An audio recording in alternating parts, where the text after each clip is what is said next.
Party people, what's happening with you? Welcome back to another weekly episode of the Dearest Truth Project. It's another week of great conversation. We are excited that you're here. Shout out to everybody behind the scenes. Shout out to D, Luke, PD, everybody, the crew, man. We're so excited. You could have been anywhere and you chose to be here. And for that, we are mighty grateful. It might have been a long week for you. It might have been a quick week for you. No matter what kind of week you had, this is a stream where you can come back or come to and enjoy some really good, heartfelt conversation about all things surrounding us, of course, with one common goal to get to truth. And tonight is going to be a good one. Okay. We're talking, obviously, by the title. I'm sure you're aware, traditions. But, you know, as it typically goes around here, it's typically not normally what you would think the conversations are going to be. So I'm so excited for this video, for this breakdown, conversation, all the Q&As, all the things we're going to dive into. So listen, if you are or if you were here last week, okay, we definitely had some homework. Again, we're kind of shape shifting a little bit of the homework from the notes and things like that we're considering. So hopefully you guys took a look at that and you come in and share some thoughts regarding, remember last week's conversation on idolatry. Okay, we were definitely taking a look on some of the things that we have going on in our lives that could be leaning in that direction based on the conversation we had, and just trying to unpack it and think on it throughout the week. And of course, we're still keeping up with our readings. We are still in the book of Jeremiah. And we should be transitioning over to the next book, which I believe is Isaiah. Maybe I got my orders mixed up, but whichever next book is after that. Okay. So definitely we'll update you guys on that as we get closer to the end. So man, I don't even want to overtalk this. We're going to get into some good conversation tonight. I hope you're ready. Got your pens, got your pencils, your notepads, got your Bibles. Invite somebody, man. I need y'all to click the link, go to YouTube, share the video, invite somebody over, man. Let's just have some good conversation and communication together. And man, let's pray and dive right into it. Oh, and by the way, for all you YouTube and Twitch people, man, listen, we got some wonderful people in the Maverick.tv section, man, that would love possibly to gift you a membership, man. We are live, of course, all throughout the whole stream over on YouTube and Twitch. You can come through and get your Maverick membership. There's so much more that you're missing out on that we would love for you to be a part of. Y'all know college football just dropped. It's crazy content being released daily, and a tourney going down. Okay. This weekend, I do believe. So you guys definitely want to be a part of that. And join the fun. You got to get your membership to do it. So without further ado, let's pray. Dive into it. Lord, we love you. We thank you.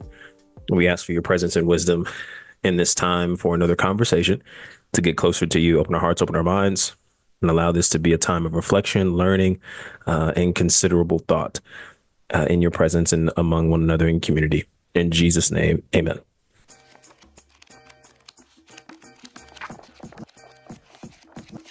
Maverick fam, welcome back to our weekly Bible study that we like to call the Truth Project. Our goal here is extremely simple. We just want to have a conversation and all leave a little bit better than we came. Okay, an open, honest conversation around truth. Not that myself, Great, Luke, or PD, the guys leading this conversation, not that we have the truth, but we just want to lead the conversation. That's it. You might have some of it. And so we ask you guys to participate. Please ask questions, share your thoughts. And like I said, we all just want to grow, make this a safe space. And hopefully, all right, we leave a little bit wiser, a little bit more informed, and we have some practical stuff that we can take out to the world and actually apply. That's the basis of us starting this. Is I felt we had an issue, man, where at least I was experiencing this, okay, as I got closer and deeper into the church and I was attending Bible studies. They felt superficial, man, very vague on the surface. And we weren't really talking about crap. It was just a lot of whispering and, yeah, brother, and oh, I'm going to pray for you. And yeah, but we all kept coming back with the same problems every week. We didn't really understand nothing. We'd read scripture and discuss it, but how we discussed it was so cookie cutter and surface level that we never really talked about anything. I don't know if you guys can relate to that, but there's a whole lot going on, but you're not really saying anything. And so that's what inspired the Truth Project, and we've been rocking out for years. Now, the conversation we're having today is kind of like a blown up, or maybe you can even say zoomed in conversation, or a zoomed in conversation around that very topic. And I'm calling it Trapped in Tradition. And we've talked about this so many different times in different ways, but I want to take a little bit of a unique angle here and talk about a real epidemic of men and women of faith out there just going through the motions. And not only are we going through the motions and not really serving God, we're doing it under delusion, and we think we are, right? We think us and God are like this, and it's usually not until ish hits the fan and stuff catches on fire in our life that we realize we really weren't serving God. And that's how I first realized this. Like, I'm not on some podium looking down to judge you mortals. Like, I figured this out in my life in that exact same way. When stuff really started to go wrong in my life, and I realized I had this Build-A-God, like Build-A-Bear, that I had conveniently built that fit all of my expectations of him, and it was nice and comfy, and it was a guy that I could handle that wasn't too mean, but not too nice. And it was easy. He was easy to serve. But then when things were going crazy in my life, that God didn't really exist because I had made him up in my mind. It wasn't the God of the Bible. It wasn't the God of any religion. It was just, again, this comfy version of God for me. And I think a lot of us do that, is we create something that isn't real, and then we go to lean on it for support. Okay. And nothing is there because it wasn't the God, right? It was a made up God, but not the God. And that's the conversation here, is how do we go from just doing the traditional things, okay? We really can expand this conversation down the road and maybe do a series on this and talk about how we can be trapped in traditions outside of just our faith, right? Like, how many of us, people just go and get married, have kids because it's the thing to do, right? If you guys know my story, I've shared that. I love my wife, love my kids, but I didn't fully understand what it meant to be a husband and what it meant to be a father when I was doing that. It was just the thing you do, you know? I got married, and then what do you do after you get married and you're a grown up? You have kids, right? And we were just doing it. And I, as a man, didn't fully understand what it meant to have to love my wife like Christ loved the church, and to be that type of spiritual leader for my kids. It was just a tradition, right? It's what you do. And it can be the same thing with our faith in God. It's like, yeah, you got to pick a team, right? You're Muslim, you're Christian, you're Hindu, Buddhist, and then you got to rep your squad and do all the practices and read the books and go to the services. But sometimes we're not really doing it trying to understand it and get closer to God. We're doing it to try to get something out of it. We're like, hey, I'm really going to church, so God, you give me this better job. And when you don't get the better job, you're like, yo, what's going on, God? Why aren't you holding up your end of the bargain? And in reality, we're not doing anything on our end except, again, just going and trying to use God. We're reading the Bible, we're praying, and we're like, yo, when do I do this enough before you move in the way that I want you to? At least this was my experience, and this is why I really jacked myself up. And I was experiencing something that wasn't actually God. And while I don't think it will be overnight and just like that, we should all be looking to make our relationship with God practical, because it really is, right? Like, there's real things that you do when you have relationships with people in life, and our relationship with God should change us in the exact same way. Like, when you are around people and you're around them often, they change how you think, how you act, how you talk, and even more so with God.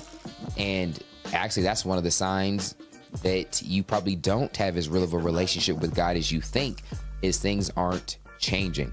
This is a great time for me to remind you guys that we got notes for every single Bible study. Okay, if you're here live, you can use exclamation notes in the chat over on Twitch and YouTube. It'll automatically pop up on Maverick.tv. We're going to get to you eventually, manually, right? We'll paste it in there.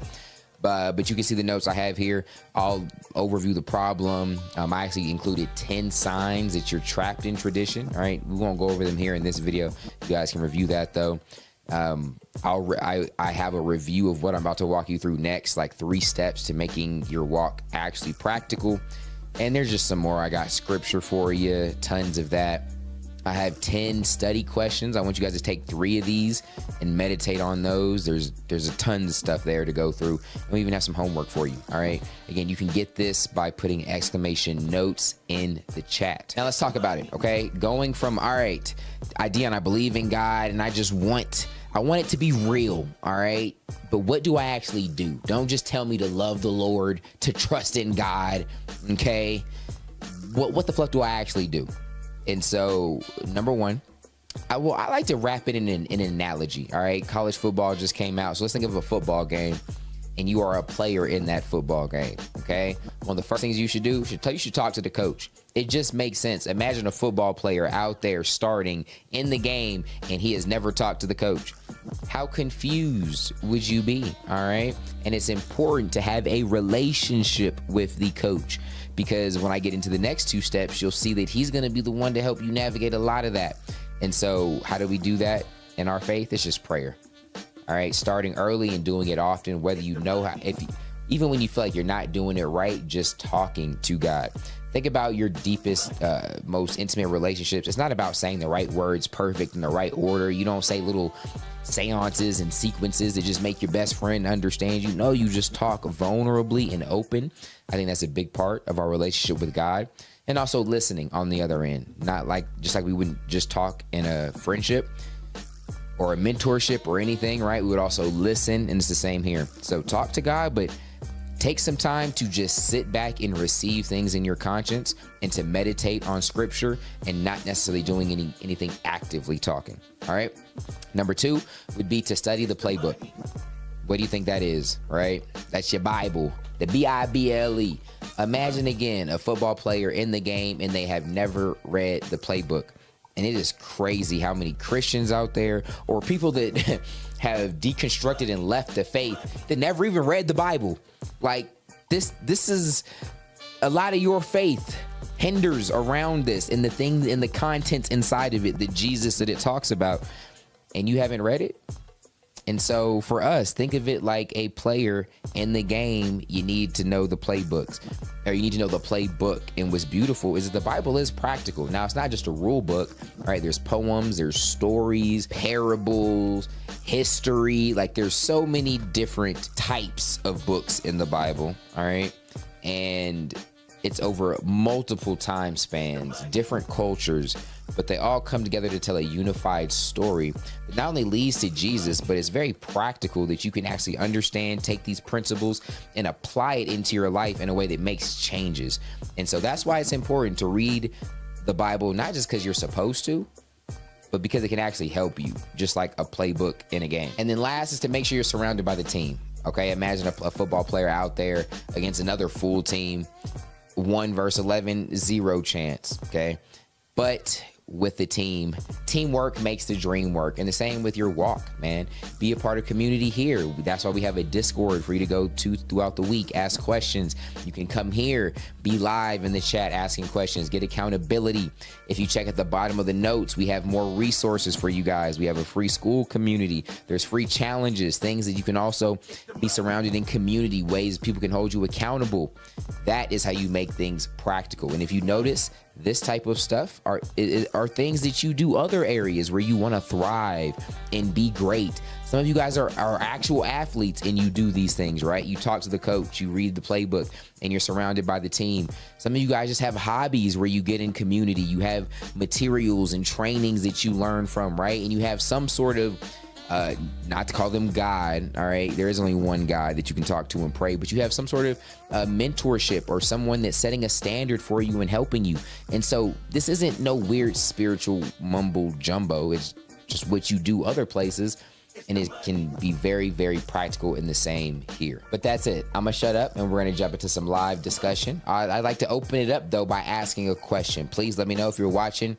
Do you know of any area in your life where you feel like there's a little bit of tradition going on? Not that tradition on its own is bad. I'm just saying in an area where you're trapped. That means doing things where you're going through the motions, things you just know you're supposed to do, but there may be no real heart or intent in it. Again, just going through the motions, reading the Bible, and listening to worship songs, but not really feeling them. Going to church, not really paying attention, falling asleep because you think you need to. Things of that nature. Let me know in the comments. I appreciate you guys being here. There we go, man. I'm really digging. I don't know if y'all liking. I don't know if y'all digging it as much as I'm digging it. I'm digging in these longer conversations, these longer videos, the notes, all of that, man. So y'all definitely drop a 1 in the chat, YouTube, Twitch, Maverick.tv to give a shout to the pastor of True Project, Dion Williams. Man, he killing it.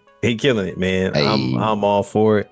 I love the new setup, man. So without further ado, man, Thank you. open the floor. What's on your heart? What's on your mind? Yeah. I appreciate that, man. Glad you feeling that. And as a result, man, as to be kind of running my mouth in the videos, I'm gonna do my best to not try to run it here, but I want to get interaction from you guys, man. I want to get the conversation going, especially from the chat. And if you guys haven't already, use exclamation notes. You guys will get those delivered to you right there in the chat. And I include 10 questions, at least in this one. I don't know if I'll do 10 every single time, but if we don't get to any of these today, I want you guys to kind of like, if you resonate with this conversation at all, skim through those. And then the homework I put, find 3 of them to like really, really meditate on. But I also think if you guys skim through it now, you might want to ask some of these. These questions might inspire questions from you guys that we can get going. But I just think this is something that gets overlooked, man. And most men that I talk to, they usually overshoot themselves spiritually. Like, what I mean by like they think they're doing better than they really are. They really try to cope, man. They try to act like they are way more spiritual than they are. But if we look at the fruit of their life, man, when it gets tested, it comes back. Well, kind of almost what I'm seeing is like, y'all ever seen like the dudes that got like the little diamond testers and they're like testing people's watches and chains or grills, and then you see the dude that gets exposed. They first will be like real confident, like, oh yeah, I'm good, and then that thing beat the wrong way. They're like, whoa. I feel like a lot of people's faith is that way. We may talk a big game, and then one little thing goes wrong in our life, and we just get to panicking. And that's almost like the cosmos testing our faith and it coming back invalid. And that's what I want us to avoid here, man. And so that's really all I have. I want to know where it sits with you though, man. I feel like you're almost better than with opening rants than I am. Man, I wish. So I like a lot of this. I think I was reminded. Now, I think in preference or to preference everything that I'm going to start sharing here, I'm going to be referencing a little bit of this thick book, Christian Theology by Adam Harwood. I've referenced it quite a bit with PD before because he talks a lot actually about just Christian theology in general. But more importantly, he dives into what we're kind of sort of referring to when we talk about traditions. Because I think if you think about traditions, all these other we can go on and on. Okay. And so you're probably thinking something along those lines as well, which is very fair. Okay. I actually saw a comment in the YouTube chat where he mentioned that he feels church is a show. And and now actually coming back, he says, maybe I'm getting old, but church is more of a sponsorship event. And I actually don't blame you for thinking that at all. I think, unfortunately, that's a direction that we've taken over the years where and it's kind of interesting, too, because at the same breath of saying such things, church there's also an extreme of people in the church who would look at a lot of the advancements that churches have made. And I'm not talking about progressive Christianity. If you ask me, that's not Christianity at all. I'm not going in that direction. What I am saying is that, when you talk about the stages and the lights, music productions, and all these kinds of things where creatives are stepping into the church and are advancing the church in some way of actually producing things that aren't just you rocking back and forth and having holy moments, but it's something that is actually beneficial to the body, giving people a room and space to exercise their gifts that is beneficial to the body in the congregation. Of course, now with social media, online churches, the pandemic has changed so much. And so there is so much more that is happening in the church. And there's an extreme of people who are like, man, I want to go back to the old. I want to go back to when we used to just sit in the morning service and tarry all day. And I miss those moments where somebody would just break out humming and we all just going back and joining them and we just singing hymns. And again, ain't no shade or anything to anybody who is of that mindset. However, what my challenge is for a lot of people who are genuinely holding on to that is, what is it about moving forward or connecting with new, with different, with refreshing, that is so challenging that you would rather stick to the old, that you would rather go back, that you would rather continue to digest something that, if we're being honest, if you actually took a scope and a zoom out look on your life, that old tradition stuff actually hasn't benefited you as well as you think. You know a lot of church lingo. You walk around and you say them all the time, and you have Baptist fits in the middle of your kitchen. But like, when it comes to walking it out, you kind of don't really know what to do. Like, it's foreign to you. So is it really something that we want to go back to? Is it something that we feel that is necessary to have? We need to bring back old school church. Is that really what we need? But I feel you, B. Wilson. Or is it more of, is it more of, man, I just think I need to come back to what the text says. I need to come back to actually investing into what does the scripture tell me about how I should live my life, and the people I need to get around who can actually break this down in bite-sized pieces for me to digest and for me to actually live a new life, a different life, a life that's more beneficial to me, my future, my family, my community, so on and so forth. And so that's kind of like a summarizing perspective, but I like kind of where you were going with this, because you can definitely elongate a lot of this conversation. Well, there's also traditions that have nothing to do with your faith. I mean, how many of us sit around the TV? Football season is right around the corner. We got it scheduled. September, 5th, something along those lines. We got it marked on the calendar. Day one, Thursday night football, man, half y'all not even gonna be in here because kickoff is going down, right? Tradition. Thanksgiving, Christmas, all the dinners, all the eating festivities. You literally have a day scheduled out of the year where you choose to lose all discipline, all eating habits thrown out the window, because mac and cheese, or that crack and cheese, as some of us like to call it, the greens, the sweet potatoes, the pies, the food, man, it's all there. We having a whole feast, and I'm not stopping myself for nothing. In fact, I went on a fast for 3 days so I could have enough room to have as many plates in my body as I possibly could. Tradition. Right? When a new game drops, Madden, college football, 2K, tradition. It happened. Well, not college football. It ain't year round. This is the first time it's happened in years. But when we go back to Madden or anything like that, man, I got it scheduled. 2K day, tradition. I'm calling off work. I'm not going in. I'm sick. I got park to run, buddy. It's a new day. It's a new year, and I'm counting on Ronnie to do something right, only for him to steal thousands out your pocket again, and for you to be mad at the end of the year because he ain't changed nothing. He just sold you the same game with a new cover athlete and a new deluxe package. That's what he did, right? And so I think there's so many other areas in our lives that from those perspectives alone that would let us know that traditions are all across our lives in some kind of way. And so I think it's also to bring up, well, what traditions are all traditions bad? Are all traditions unhealthy? Are all, you know what I'm saying? Like, are all traditions something God honoring? Like if I have a tradition to wake up in the morning, go work out and go to work, like, am I dishonoring God because that tradition doesn't include me being on my knees in prayer for 2 hours before I start my day? Like, those kinds of things, right? And so I want to unpack and really discuss a lot of that stuff tonight, as much as possible, of course, through questions and just conversation, because that, I think, we throw around terms like tradition, and I think there's a lot of directions that we can take with it. And I think in the midst of taking it into that direction, we're sat with a couple extremes. So, okay, either I'm cutting it all off, right, or I'm going to go all in.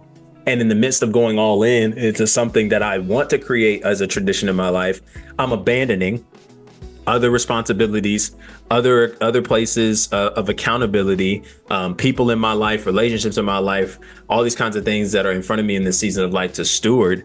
And I have to be able to find a balance somewhere. And so now here's a rooted scripture that I kind of think about as I kind of bring all of this up. And it's going to be a little bit of a different perspective as close to the text as I've found it. I've brought up Mark 11 quite a bit in here. Mark 11, I know I shared a thought on it on Jesus and dealing with the cursing of the fig tree and then walking into the temple. And we kind of saw a whole Mark sandwich that really painted a beautiful connection to Jesus cursing a tree that was supposed to bear fruit and then going into the temple and cleaning it out, because the same people who were supposed to be bearing fruit of God are turning the temple into a marketplace, and it's completely out of order. And so what I see in this, though, coming back to the term of tradition, it's literally kind of what we're dealing with today. I kind of want you to think about this for a second. And I'm gonna bring up two examples that I feel like are really close home to this. When you see a lot of pastors and leaders who are a lot of the stuff that they've done in their life is coming up to the surface again. And as a result, pastors are either stepping down, resigning. It's so much chaos that's going on in the faith all around it. And you can't help but wonder, man, you knew the Bible so well. You could teach it so well. You knew the scriptures frontwards and backwards. Now, whether it was a life that you were living prior to doing those things, or it was a life that you were living while you were doing those things, it's prevalent to bring up that the fruit really wasn't sinking. What you were saying, what you were teaching, what you were sharing, what you were encouraging, what you were telling others to stand on, believe in, and move in was seemingly something that was contradictory to your own life. In other words, maybe what Paul would say, I don't want to find myself, and I'm going to paraphrase here, he says this in the New Testament, that he doesn't want to find himself preaching this gospel, preaching this message, and yet in the midst of it, disqualifying himself. Because the same words and things that he's sharing, he's not standing on, he's not living by. And so we can almost look at that and say, well, dang, like, I get that humans can make mistakes and slip up, but like, this is more than a slip up. Like, what can I believe here? And so was this a fig tree that was showing leaves the whole time and not necessarily genuine fruit that was able to be bore, right? How drastic do we look at that? And then when you look at situations like we have today with the politics. Now, of course, I'm not the best at speaking these things, so I'm not looking to debate you. I'm not looking to tell you who to vote for. None of that. That's not my mission in bringing this up. However, I do think when we look at these two candidates, I don't know if you would believe in the same thing that I would say here, that this is perhaps some of the worst candidates we've ever had, possibly, like in this climate and culture. Where we literally are sitting here thinking about which the two of the lesser evils, if you will, in some kind of sense. And I can't help but think about how this is, and I love what Tim Ross brought up. So this isn't my own thinking. I actually align more of what Tim Ross is suggesting. It was so interesting. He's like, yo, like, this is kind of reminding me of how the people were given a choice of who they wanted released as Jesus was being crucified. And they said, give us Barabbas. Here you go.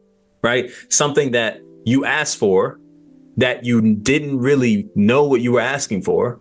And it was actually due to the way you were living, the life you were carrying, that really has abandoned the very pledge that people all across this nation and schools and so on and so forth are taught from day one to say, one nation under God. And yet we have abandoned everything that is about God from a general perspective when it comes to this nation. And here we are, where we are given two perhaps future leaders of this nation for the next 4 years. Dang, this is what I got to choose from. And so it's almost like a reward of like just poor behavior, poor living, poor lifestyles, poor choices, poor decisions, and a nation as a whole that has yet to actually genuinely repent back to God and choose to do things God's way. And it all starts with yourself, your individual family, your home. And then by way of doing that in the home, impacting neighbors around you, impacting communities, working from the inside out. So I bring all of this as examples to the fruit that I'm hoping I'm getting to in Mark 11, where there's so many things that are being said, and so many things that are being shown on the surface that hasn't actually been genuine fruit. It's all been show and tell. It's all been showing your hand. It's all been good words, good phrases, and great advertisement, and being a great politician, and yet not being able to follow through with anything that you're saying, let alone if anything that you're saying is actually of substance, is a substance of truth, and actually applying it to your life and living it out, not for a reward. I love what Dion shared in the beginning there. We do a lot of these things for reward, and a lot of times it's not for that. Like I don't really see a lot of times where God, and not to say that's not present in the scriptures, but I just don't see a lot of times in the text where God calls people to do certain things and the reward is always beneficial. I hope what y'all have caught from Jeremiah is actually the very opposite of that. He's actually comes to a moment in the middle of the book where he's like, God, okay, well, let me get this straight. I did what you asked me to do. I did what you called me to do. I went and said this and said that. I made myself look crazy, putting out examples, prophetic examples to your people. And here I am in a pit. How does this make sense?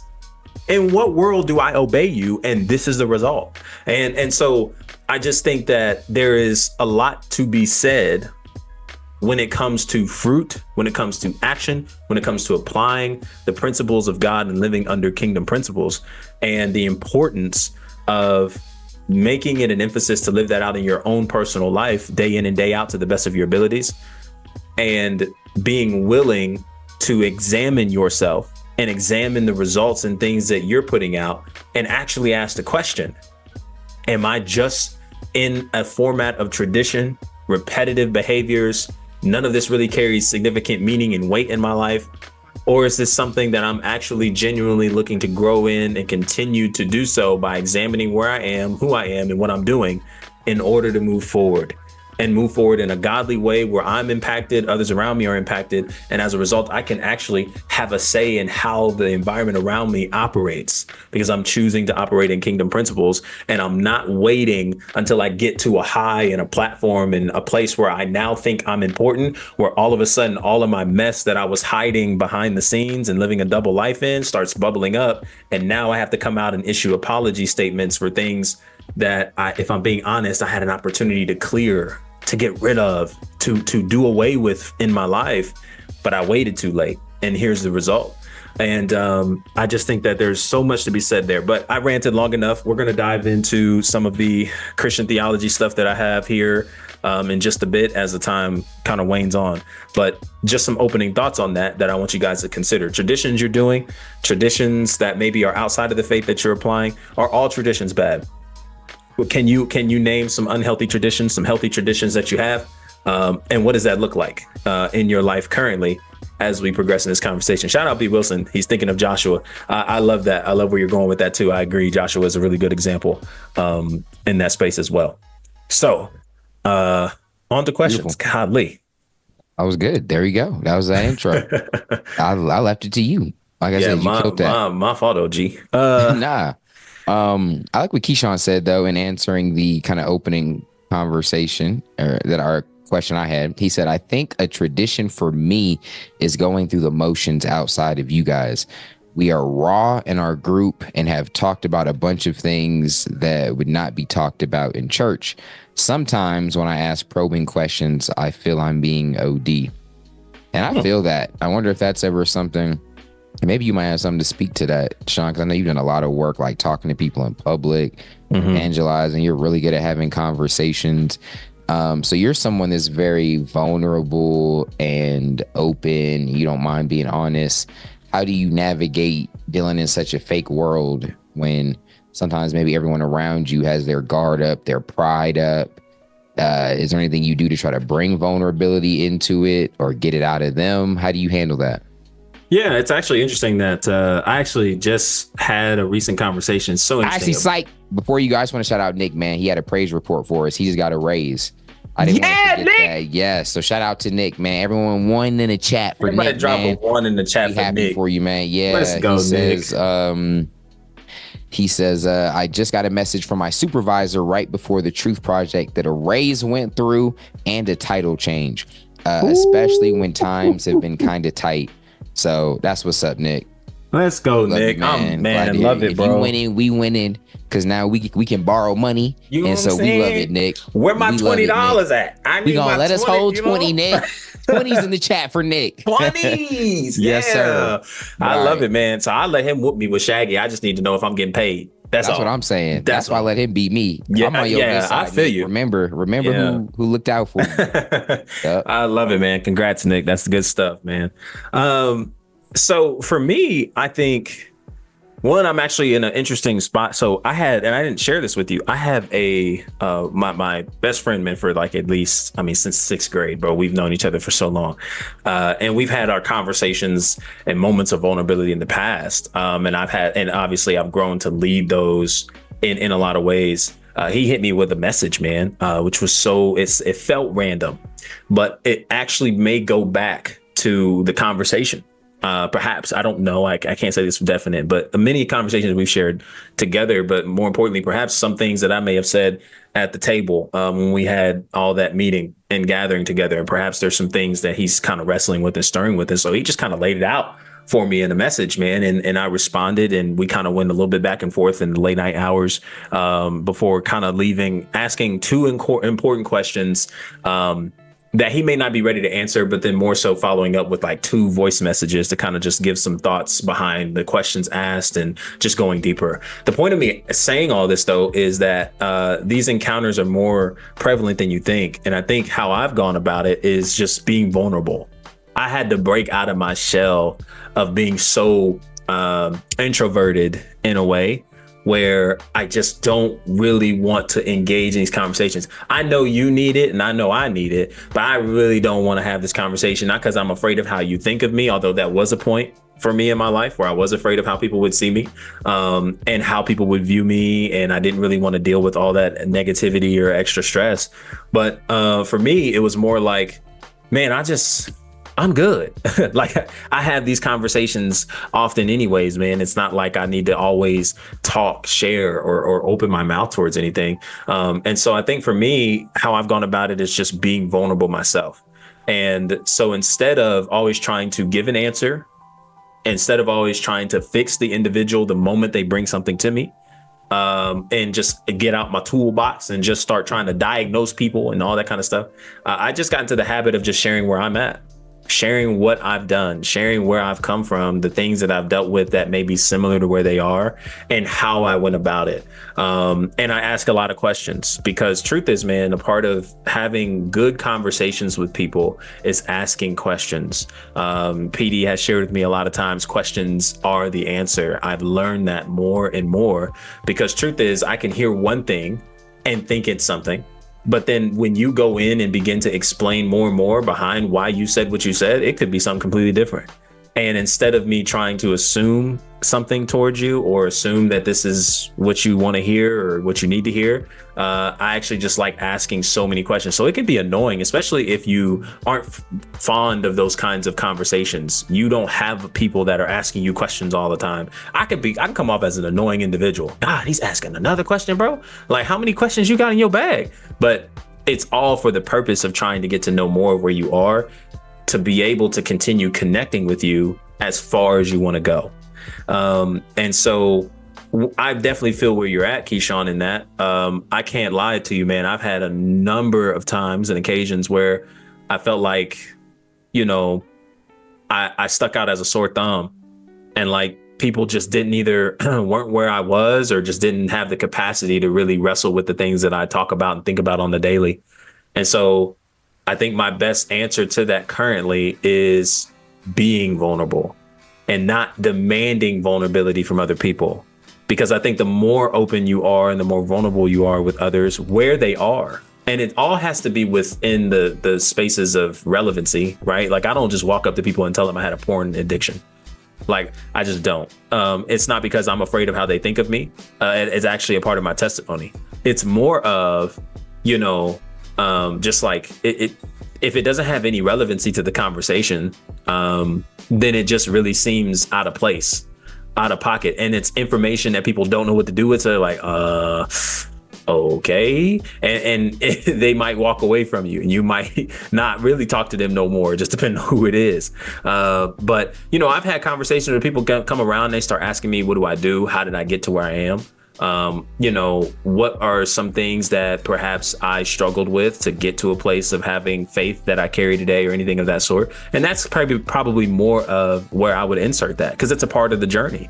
Some things that I dealt with, some mindsets, some psychological struggles, some things that I've dealt with personally that I had to wrestle with. And that was a part of the journey to where I got to where I was. And so just sharing my story, asking questions, and I definitely get the feeling of, man, I feel like I'm pressing people. But here's my question that I actually think I had to ask myself, that I would ask you. Is it really that you're pressing them? Or are you just finding yourself trying to get to know more of where they are? And so behind doing so, it's just requiring more time and more questions, more consideration and more responses. Sometimes it's just that small. It's not necessarily that I'm trying to bully you into being vulnerable and bully you to tell me all your secrets because I'm a vulnerable person. I'm demanding you to be vulnerable. It can just be more of like, okay, well, I kind of think your answer was kind of vague, and I'm willing to live with that. I don't need you to give me all the answers and all the tea for me to walk away from this conversation satisfied and at peace. However, if you are open to having this conversation and there's something that you're looking for that you feel could be helpful to you to get closer to where you want to be, I mean, obviously, the more honest that you are, the better. And so maybe instead of feeling like I'm pressing them, it's more like, all right, well, let me ask it in a different way. Let me respond to this statement in a different way. Let's see what we can do to continue to unpack that. What are you looking for? Before I even go any further, what are you looking for out of this conversation, out of this connection? What is something that you feel would be most helpful in this space? I think there are some conversations that could clearly go in the direction that you're assuming it is. And so you have freedom to kind of speak more to it. And then there's some where it can be really vague. So you got to ask questions like that to really know where you're going and what you're saying and what you're doing. But I don't know if there's a lot of people who are experiencing those kinds of conversations, man. I'm gonna be so honest, like in a world where everybody is so quick to be triggered about being offended and want to live offended, and you disagree with them one time and then you're canceled and you're no longer liked, and you're probably encountering more people who are more concerned about how you think of them more than how they think of themselves. And so because that's the case, they're not really being pressed as much as maybe you think they're being pressed. They're probably just feeling some type of way because they don't have that level of conversation with people. Now, again, if you start noticing that they're getting angry, like they're getting frustrated, and all those kinds of things, well, I don't want to provoke that, right? So if I start noticing that, I'll back off. You know what I'm saying? I can tell and look at body language and posture, and I can walk away from that and be able to ease it up and say, hey, listen, I definitely don't want to offend you or cause any strife between us. I'm just genuinely looking for some conversation. You don't have to answer. It's okay. We can move on. But typically, man, people just don't have those levels of conversation, and it all comes from places of insecurity and lack of validation. And so validating them where they are as a means of getting to know more of where they are, as a means of being able to pour into them something that I think I may have, whether it's a story of my own, or maybe they're asking a question and they're looking for a legitimate answer. I'm always looking to give that and be available to that. And I'm listening closely to that. That was a really long-winded answer. But I feel like I've talked to enough people where I have to lead in what I'm wanting them to give. And if I don't lead there, it will be a tug and pull for most of the conversation and connection. And then it will become a moment where I am pressing them unnecessarily, because the very thing that I'm asking them to give, I'm not giving myself, and I'm not giving to them. And it's an unfair conversation. And that's how it turns into a bully session. And I don't want that. So I want to be able to lead in that vulnerability. Hopefully that made sense and that answered your question. If you had any thoughts, D, I would love to hear. Nah, I think you killed that. That's why I threw it to you, because I feel like we deal with a lot of, like you said, there's a lot of people that aren't used to that level of vulnerability. So yeah, you just got to lead with it. I love it. Yeah, so, absolutely. I hate actors. I hear you twist. Crazy. Shout out to Nick. Speaking of, he had a bit of a thought. He said he also Used to feel like going to church and reading his Bible was just, doing it for the sake of doing it. But once he had that real spark, that real change in his life, everything changed. He felt a real connection with God, a real relationship, and not just empty space. And that's when he got into that praise report.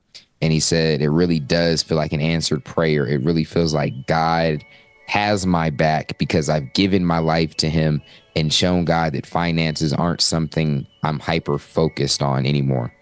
And that's an awesome on-time testimony for what we're talking about. Like, you made God a practical part of your life, not just something that lived on Sunday or in the mornings. Like, okay, one sec, son. Okay. Like, involving God into your finances is one of those practical things you can do. We like to compartmentalize God and be like, yeah, you're here with like the Sunday stuff, but don't touch my pocketbook. What I'm spending, my subscriptions. And for Nick to do that and then feel like God responded and even, met him where he was at is powerful. So thanks for sharing those thoughts, Nick. He had a question on how do we determine the difference between tradition and habit? And I thought we could use this as like a lead into a kind of question you were getting into a little bit in your opening rant. Son, be quiet. He like to be quiet, and then he hear I'm talking, and then he want to start doing stuff on the whistle and start shouting, like, man. But, you were asking basically like, are all habits bad? Are all traditions bad? And even Jules on Twitch, I don't know if he's trolling or not, but he said one of my traditional things every night is doing weird things in the shower, like chicken choking. Is that okay? I don't even know what he's referring to in that. I think he's talking about beating his meat. That's what I but he called it weird. He said it's weird. I don't know if he's really choking a chicken. Yeah. Or if he's choking his chicken in a weird way.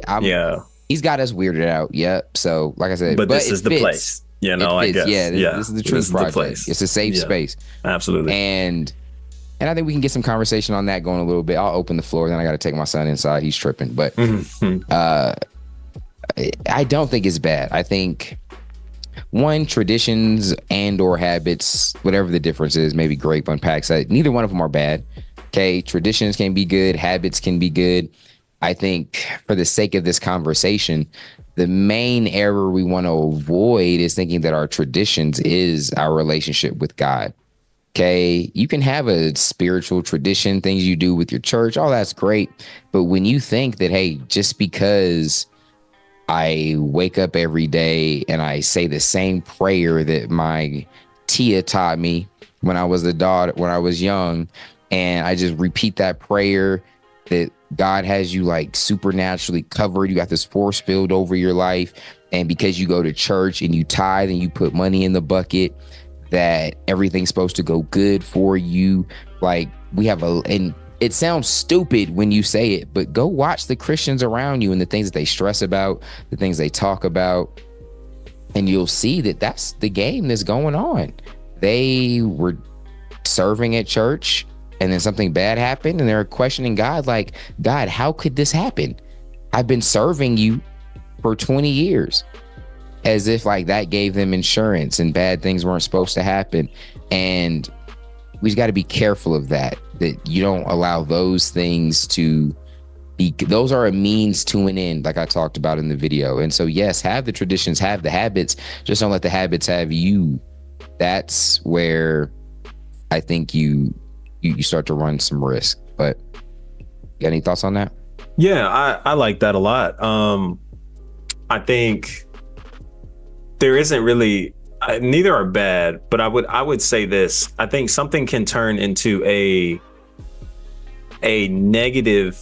I think a habit can become negative just as much as a tradition can become negative when it is used, when it is abusively used, that then turns into misuse.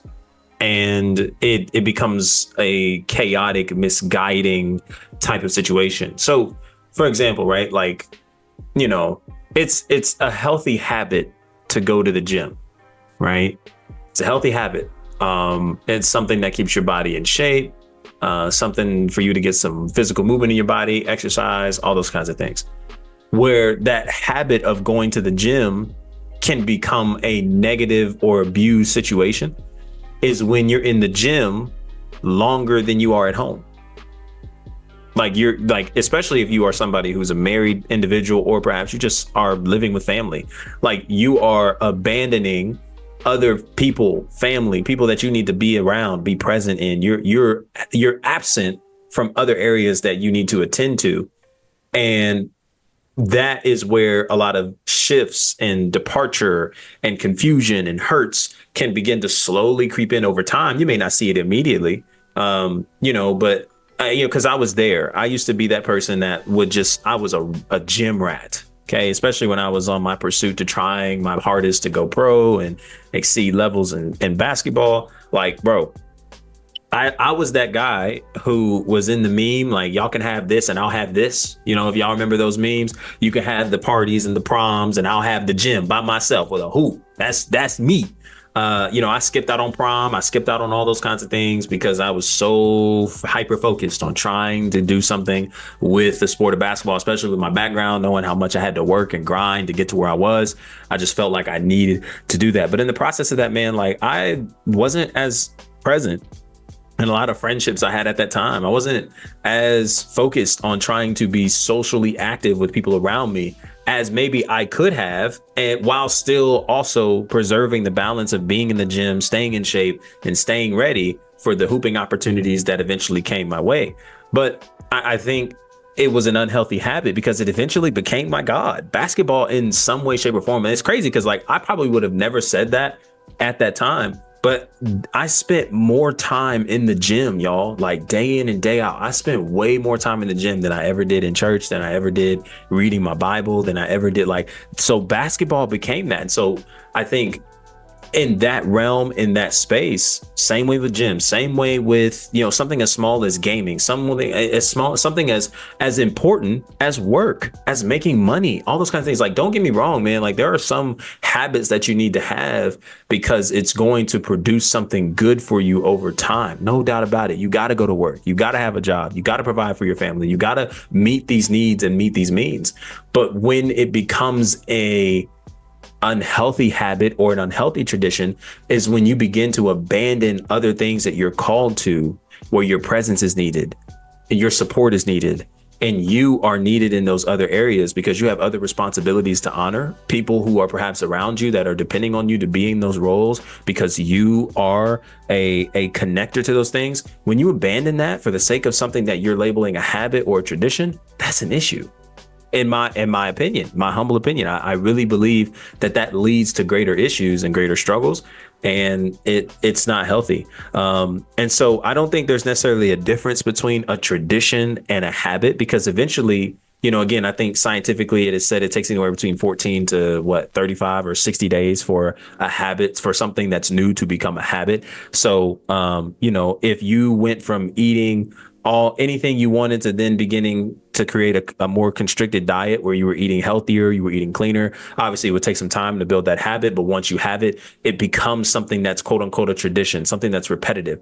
Tradition is oftentimes connected to the term religiosity. Religiosity is just something that you do routinely. It's something you do all the time. You can be religious in your faith just as much as you're religious in watching football, basketball, just as you're religious at playing the game every night at 9:30. You don't miss a beat. Like that's repetition, that's tradition, right? And so again, it becomes insatiable, or it becomes something that is really negative for your life and abusive when you begin to abandon other responsibilities, and you begin to just leave a lot of what you're called to for the sake of fulfilling that habit. And that's where you have lost balance, and there's a need for balance in order to control that. So I hope that made some level of sense to kind of add to that. To what he shared there. So no, man, you good. Call me Sean. It don't matter. Wig, I appreciate you, my G. I feel a tradition for some is definitely getting complacent and ingrained in routine that one hitch throws them off when you should embrace the obstacle. Absolutely. Yeah. And so that's another thing too, right? So sometimes I know I have that habit too, man. Sometimes I can be so ingrained in a routine. Okay, this is how I want to run my mornings, this is how I want to do that, that if something wasn't to go exactly how I set, there are some moments where you're ready to just throw everything out. You know what I'm saying? You're ready to just throw everything out, and you're not willing to make it an adjustment, and just continue moving forward with your day. That's why here, man, a lot of times what we talk about is filling your day with like a 3/4 principle. And so you don't necessarily want to fill your cup up too small, because then you're not as productive, right? You don't have enough things that are on your plate for you, not just to be busy, but for you to be productive, for you to be move with purpose and everything. Okay. You're able to maximize your day with 5 moves a day. And so you want to have just enough on your plate to where it's manageable and to where you can operate as you need to, while also recognizing that there's sometimes, bro, life just happens. Curveballs are thrown your way.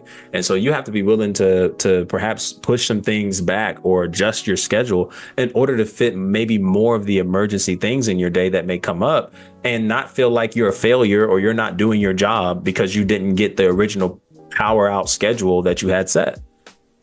And be okay with moving things around, because that's just what life is, man. And you're not stressed. You're not tripping. You're not destroyed. You're not defeating yourself, all because you didn't have something originally set completed. It's all a part of the daily movement. So yeah, I like that a lot. Sometimes you can get so caught up in a routine that when one shift throws you off, and I don't think that's healthy either, right? Because then we're needing our day to go this way by this time every day. And if it doesn't, then I'm not okay. My day's not okay. And now I'm a very disturbed individual. And now I'm not even being welcoming to the people around me that are around me every day. Like how uncomfortable is that? Oh, I had a bad morning. I couldn't get this done at that time, and I couldn't get this done at that time. So I had to move it. And now I'm just pissed. I mean, at some point if you're doing a lot of the application things, that's this whole point of our conversation, right? Like if you're actually inviting God into your life and allowing him to bring those, because at some point, if that's especially where you're at, that'll be brought up in you. Your role is to now capitalize off what's brought up to you by making an emphasis to make a different decision. Okay, God, I admit, like, if my schedule ain't going right, bro, I'm a mess. I need your help. So now you're going to have more and more opportunities where you're going to have your day thwarted. It's not like God is just going to give you a perfect schedule to where you don't got to worry about it no more, and all the peace in the world is given to you. Instead, how he operates, at least how I've seen in my life, is when I start asking for some different adjustments and some different directions, he has a way of giving the same thing that irritated me, that made me come to him. He'll just give it again and again in a different fashion. He'll allow it again and again in a different fashion. And so I have a choice to respond differently to this now that I have actually been in spaces of continuing a prayer life and continuing a study life and continuing to be in community, where I'm actually being able to get insight on why I feel the way I do, to then attack it differently and be able to grow, because that's the only way I can grow when I'm under tension. You know what I'm saying? And so I like a lot of that. That's just maybe a little extra rant there on that. But hopefully that helped. Let's see here. Some other questions. I think I saw one. With the reward point, Twister said, I definitely agree that we shouldn't work just for the reward. However, the point where I would like to expand on is, are the rewards we are expecting only limited to earth? What about heavenly rewards? Oh, that's good. He's saying, like, can we have something that we're working towards, but it's not in a selfish perspective. It's like in an unselfish, more heavenly perspective. Is that what you're hearing? That's kind of what I'm hearing. It's not just earthly, but there's also, like, biblically speaking. Man. Yeah. I love that, Nick. I actually think that's what spiritual maturity looks like, is that you stop being so focused on the things that are here and now. Like, when we see people get closer to God in the early church, like, we didn't see them moving like the Pharisees, the Sadducees. They weren't trying to look rich, look awesome. They were full. They didn't feel like they needed anything. And so they were very giving. They were very generous, and they were more spiritually minded. And they saw honestly, how you're moving, Nick, how you said you did, the finances weren't the top priority. But do you notice how when you do that, people can think you're being broke, can think you're being tight, and the budget might even be tight, but that is such an abundant mindset to be full and not need the money. And that can almost only lead to more money at times. And so I love it, man. I love it. And I think as all of us mature spiritually, we should all see some of that happening, where you notice your grip on the things in front of you loosens, and you start to have that more of that Christ consciousness, that mind of Christ, and God's desires become ours. So I think that's spot on. That's really good. That's really good. I don't got nothing to add to that. That's really good. So Keyshawn mentioned here, he Last said call tradition. for questions, by the way, y'all. Yeah, for sure. Shout out to YouTube. B. Wilson asked, did y'all grow up with grannies smoking, what'd he say? Did y'all grow up with y'all grannies smoking and playing spades? Nah, fam. I wasn't in that space. Yeah. Yelling, smacking cards down. Spades, that was very prevalent. I don't think there was any smoking. My house is full of asthmatics, so I don't think that was ever going. We one puff, we out of there, so we couldn't. Oh yeah. But a lot of spades, smacking, and drink. You stand there, going crazy. Heck yeah, man. Yep. We just had a lot of wine. My family was toxic though. That's why I watched my older brother and my dad fight. And we was like, all right, let's put the cards up, y'all. We done. Come on now. Yeah. Y'all wondering why I'm so competitive. That's what I grew up in. I feel it. Here's a funny story. I had one of my cousins. I think he's still a police officer, unsure. But we have moments where none of us are serious, but we just joke so much, bro. We cook each other. We were a family that roasts all day, every day. So we were playing spades. Cards are getting passed. The card that I believe was passed me, went to my cousin, and there was two that came that way. So I just went ahead and reached over and grabbed my card because I thought it was for me. And he just stopped everything. What you doing? Said, bro, what you talking about? This is my card. We got into a whole argument. He pulls out his gun and he sets it on the table and he points at it. And he says, yeah, you need to return that. I said, what you gonna do with that? So we just cracking the whole way, man. That's something we always talk about. But yeah, spades was definitely a space. Uno too. Yeah.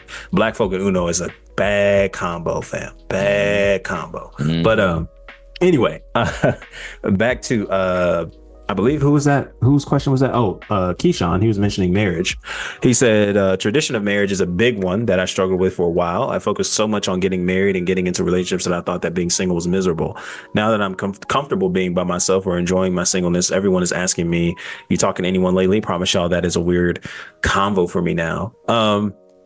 He didn't necessarily ask a question, but I would love to kind of create one out of this. How do you handle the tension of transitioning out of certain traditions or perspectives on traditions, right? Like, for example, going from something like you've been wanting something for so long, and now you're kind of getting to a place, not necessarily buying into the aspect that it'll never happen, but it's like, I'm trying to enjoy myself now. So that's not even a part of what I'm focusing on day in and day out. But now, like, a question nobody was asking me when I was having my mind all on marriage, they're now coming with and asking. So like, how do I handle that tension or that transition of really diverting my focus and energy to something different? Hold on one sec. Hold on. Yeah. And maybe hopefully this could be helpful to Key towards that. I'll formulate a little bit of a response and hold the mic real quick.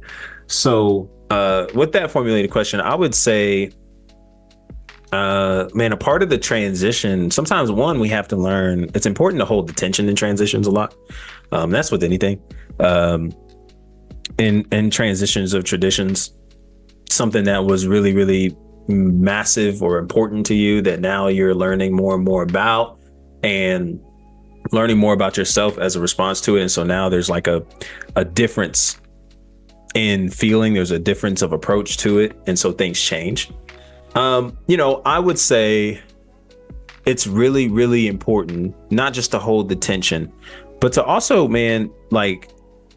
be willing to invite uncomfortability in the midst of it. Now, that's not to say that I got to answer every question or approach it in such a way that maybe dismisses other people. or maybe I'm like really rude with it because I'm tired of answering the same questions, or I'm tired of revisiting something that I'm no longer focused on, or it's no longer something that's major in my life.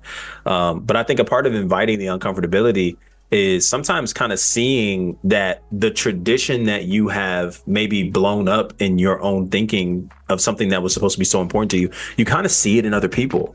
And you kind of recognize that maybe perhaps who you see it from, man, this might be where I got it from. Like, it's interesting, especially on the topic of marriage and singleness and things like that. Like, I honestly am looking forward to the day where I am, and I've been asked the question before by people, but I'm looking forward to the day where somebody is pressuring me, like, man, when you gonna get married, dog? When you gonna have some kids, dog? I'm excited because it's gonna actually show me more of like, okay, well, that is an expectation you have, and I'm curious where that comes from for you, because that isn't for me a goal of life. And it's interesting how people are interested in rushing you to places that you aren't ready for and are unwilling to just be present with you wherever you are. It's very interesting. Right. And I think it reflects more of perhaps where they came from and what was expected of them. And honestly, just moving in again, the traditions, the flow of life. You're supposed to be here by this age. You're supposed to have this by this time. All of that is levels of tradition that I think exposes more of how one came up, how one views life. And more importantly, honestly, it encourages an impatience. It doesn't encourage you being present where you are, embracing that and maximizing that, and allowing God to do what he does in this season of life for you to go at the pace that he's put you to. It's more like, well, because I'm supposed to be married by 30, I need to be married by 30. And if I'm not married by 30, then all of a sudden I'm a failure. Or, if I'm not having this and that by this age, then I got to deal with everybody coming to me and asking me questions every holiday break. Where's this person? Why am I single? Where is all this happening? And then they begin to question my identity because I don't have this and I don't have that. It's like, man, I think it reflects more why you did what you did. And that coming from an unhealthy place. And so now I have an opportunity to, by way of inviting that uncomfortability, and by inviting it, I'm actually allowing that conversation to happen. I'm curious to know more of why they feel I need to be at the place they're suggesting me to be at by this time and age. That lets me know more of where they're coming from. And then I actually, depending on the answer, I have an opportunity to make it end with me. I love that. Like, I get the opportunity to end that with me. I get to end the opportunity of premarital babies and sex with me. I get to end the perspective of needing to be married by this age with me. And I get to be an example for perhaps my future family, if that ever comes, when that ever comes, that you don't have to do it as people before you did it in order to still succeed, and in order for God to still use you, and in order for God to still bless you. God is still God from generation to generation, from time to time. And even though he may call you to do something in a different fashion than I did it, it doesn't make it less important. It doesn't make it late. It doesn't make it less significant. It just means that God chose to do it differently with you. And there are certain seasons and times in your life where you are needing to focus on something more than perhaps what somebody else was thinking on at that time. And that's cool. Like, I think there's room enough for all that. So that's kind of my, I guess, introductory to that. I think tension in that transition requires you to invite uncomfortability. And then while inviting uncomfortability, being able to just gaze and observe and be willing to kind of analyze that and say, man, where can I change the tide in this? Where instead of me perhaps going with the flow, I can actually change course or direction, and still show and be an example that there's still amazing life and things to experience outside of what you are expecting me to be and have by a time that I may not be ready for. Something specifically to that. But what would your thoughts be? Man, I love that. I would co-sign all of that. And then to just be brief, only thing I might add is to embrace that idea of being in the world, basically being an ambassador to this world. And if you guys understand how an ambassador works, like let's say we have an embassy, a U.S. embassy in Mexico. It works like it's basically, in that embassy, it's like the U.S. They take our laws, our rules, and they're representing the U.S. in another country. And that is your job as an ambassador of Christ. And so, and you gotta think that's what this whole maverick movement is about, right? Like, being a maverick is someone that doesn't just follow the trend and doesn't just go with the flow. And so we're trying to have people identify and be okay with that being your lifestyle, not needing to know that your validation doesn't come from fitting in, and be used to being someone that's different, that has different thoughts in the room, that is a leader. And notice that, because here's the thing, most men, when I'm working with them in our programs, they will have transcended a lot of the things that are holding them down. Like, it may be the pornography, any sort of addictions, bad habits, anything that like is pulling them down. They'll have beat that, but what will kind of keep them pulled down is the worry and the fears. And like, they won't even necessarily be actually physically tied down by other people, but it's more of just the thoughts that they might think that the other person has of them. And you realize it's an internal thing that you're doing to yourself. It's not them doing it, it's you doing it. And so, and I think what's so crazy about this spiritual game is there are things that could take a weekend, but you could wrestle with it for a lifetime. And I think sometimes we try to spend our whole life of like, I got to be okay with being different, being unique, not being accepted by everybody. And I think that's something we need to try to get from day one, and expect that, live in that, embrace it. And then I think a lot of things become easier, because you're just knowing what time it is. You're not, and I love how Great presented it. You just see it for what it is. You don't ever try someone else's agenda. You understand, and there's empathy, and you get that they're only moving that way because they're just programmed by the Matrix. They never took a second to unplug and see something different. And you don't have to condemn them. You don't need to make them feel bad about it. But you simply, by being that maverick, letting your light shine, I think you're doing all you need to help them in that situation. So that would be my thing. I love that you turned that into like a question, because it seemed like it resonated with people. So yeah, that's the only thing I would throw on it. No, I love all that. I love all that for sure. It's definitely different, man. I had to get used to that, man. And I think here's a opportunity to connect and be vulnerable, man, with everybody. Like, me being an individual is so weird. Like, especially in today's culture, I think one of probably a bigger challenge to dating is people looking for others with so much experience in areas that you probably shouldn't have as much experience as you do in. But that's neither here nor there. Everybody is entitled to their own discretion and decisions. For me, I have not, I've never had a significant other. I've never dated or had a official girlfriend in my life.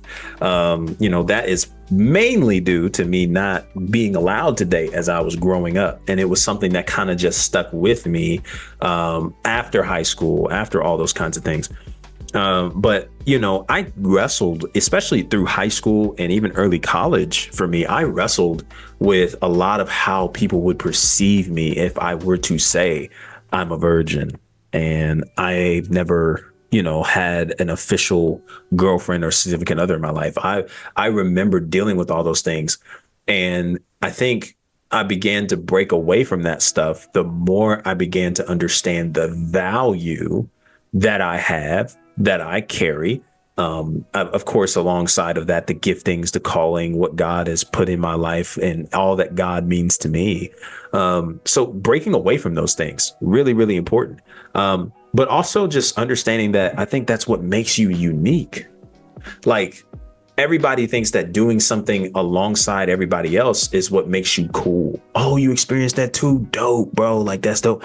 But I think what makes you unique and set apart is some of the things that are about you that maybe is uncommon, bro. Like, my setup is uncommon to a lot of people in my age, group. It's what sets me apart. It's what makes me unique. And it also helps me, especially, and I take it as like more of a pride thing.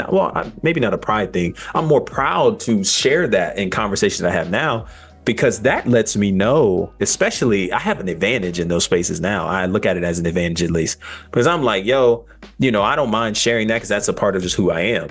And a lot of people are surprised. Like if they listen to me talking, I can't believe it, you're lying, all that kind of stuff. And I'm like, well, this ain't nothing new. But here's where I get off at it, because it allows me, I give you a little nugget of vulnerability. I just want to see what you do with it.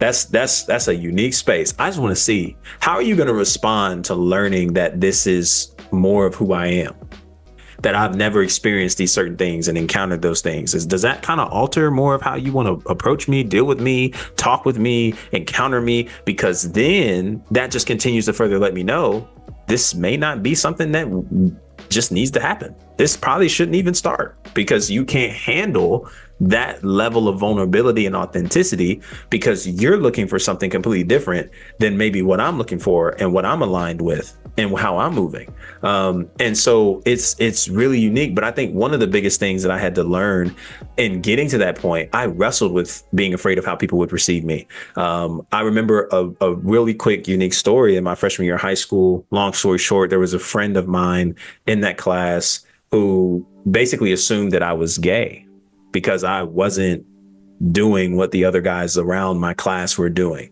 They didn't catch me holding hands with a female walking down the hallway, dropping her off at class, kissing and hugging, talking about all the other stuff that other dudes were doing. And in that moment, it didn't necessarily bother me.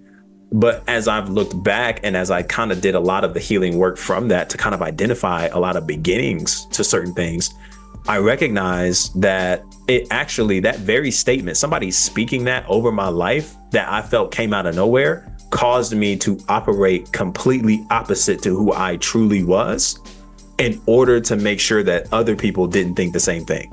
Because I was like, if she thinks that, who else thinks that? And so I was like, okay, to eliminate that, I'm about to start talking crazy, talking reckless. I'm about to start involving myself in all kinds of circles and group chats and conversations. And I'm gonna just start saying and speaking as if I've been there, as if I know what they're talking about. And I would do the same or crazier if I was in their position. I literally I kid you not. I literally came up with a whole lie saying I had one relationship that like lasted a few months, broke off mutually. I got so good at saying that lie, it was believable. And people would look at me because of maybe how I carried myself and who I was at the time. They never questioned it, but I knew it was a lie. I never really been in that space, but I was so afraid of how people would perceive me that's what I felt I had to do in order to pass with flying colors, that I was somebody who was worthy of their time, or I could be a part of this. I'm good enough for this, so on and so forth. I got to the place of breaking from that by understanding the value I carry, by understanding who God has called me to be, by understanding that a part of being set apart is being so uniquely different that it can make other people uncomfortable, and that it could actually make you uncomfortable because you aren't like other people. So it's like, I can't really have it both ways. But if you ask me, I would rather be set apart and make other people uncomfortable by my uniqueness than to find myself aligned and doing everything else that everybody else does, and then all of us be in the same boat, struggling and drowning. Because what's so crazy is the same people that were in those spaces, kid you not, man, I wish I could make it up. The same people that were in those spaces are the same people that have somehow, some way found their way back to me, because they're struggling with stuff that I didn't deal with. They're struggling with stuff that I didn't put myself in position to go through. PD says, great learned lesson.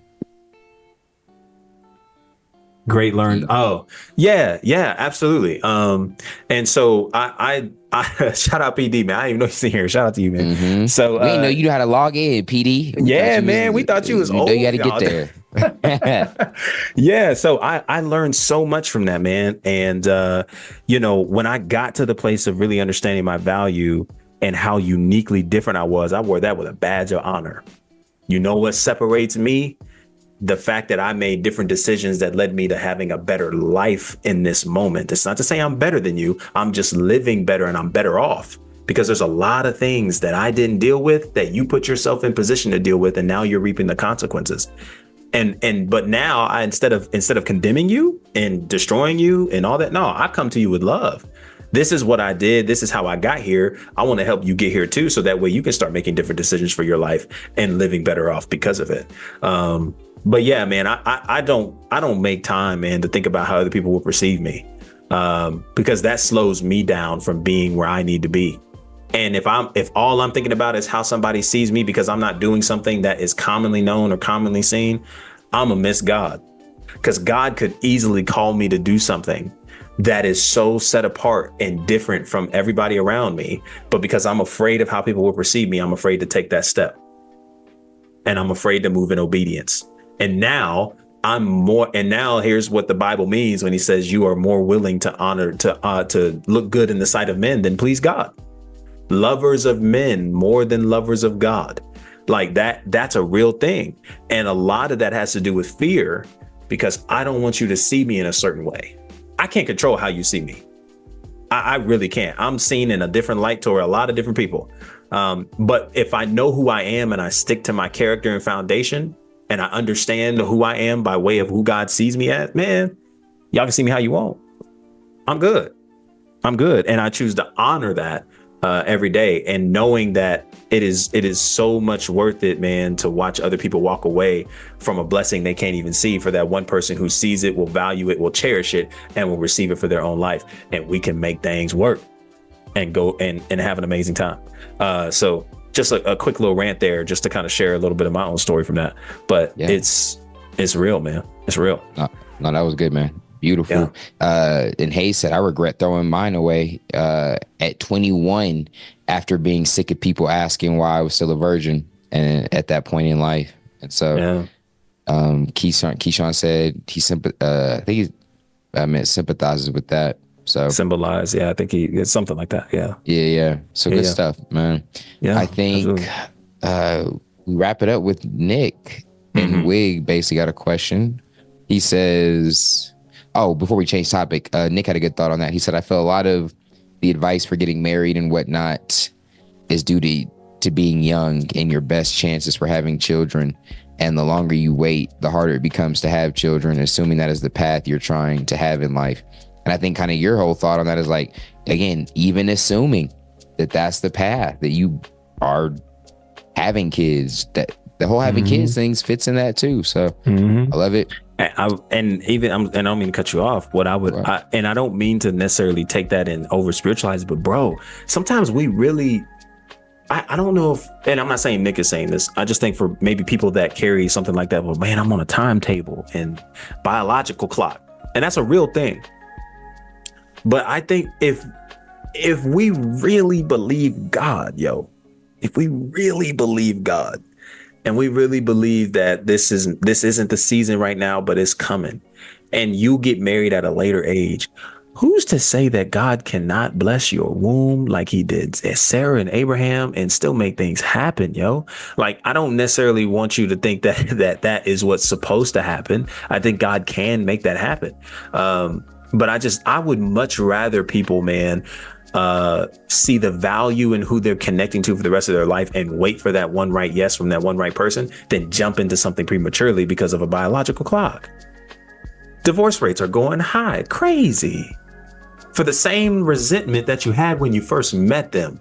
But because you banked on potential and you banked on what could be, not what was. And here we are 5 years later. Yes, you bore kids, but now you're out of house and a home. Half of your stuff gone, and now you sitting here with an unimaginable pain and heartbreak because you couldn't wait. I struggle with that, man. And so, yeah, these biological clocks will get you in some hurt if you're not careful. And so that would be even an additional thought to that for sure. Right. Yeah, no, I feel that. And so the question I was on my way to get to from Nick says, okay, so help me wrap up, or I'll wrap this conversation up with a bow. How do we make sure the traditions like going to church or reading your Bible or any tradition or habits that most identify are good?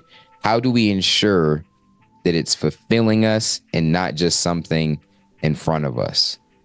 I think I read that right. That's good. That makes sense with how I read it.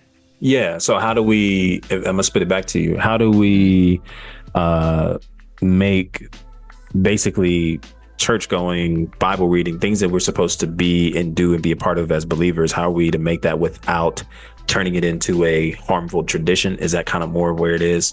Yep. In those lines. Okay. Yeah. Well, what are your thoughts? Yeah, I think similar. I forget exactly the question you asked Nick last week, but it fired me up. It was a good one. I think this calls our motives and our intentions into check. And it's worth noting that we can't see everyone's, there's clues and there's evidence. There's things we can look at, because I don't think bad actions can come from pure motives, which is why we didn't see Jesus like out there killing folks, but I do believe that it requires us to be extremely introspective and truly examine our heart and try to understand what are our motives. What are we really trying to get out of it? And there we'll see, all right, am I reading this Bible because, hey, I'm trying to follow Christ. I'm trying to pick up my cross. I'm trying to understand this thing. Or am I picking it up so I can get something out of them? Because I feel like if I don't do this, I'm a bad Christian and God won't love me. I think those are questions we can ask and meditate on. And again, you have to be so self-aware and able to open your mind and heart in a way where you can be honest with yourself. Because I don't think we realize how often we lie. Just how Great was talking about that lie that no one questioned because he had got so good at it. There was probably times where he had said it so much.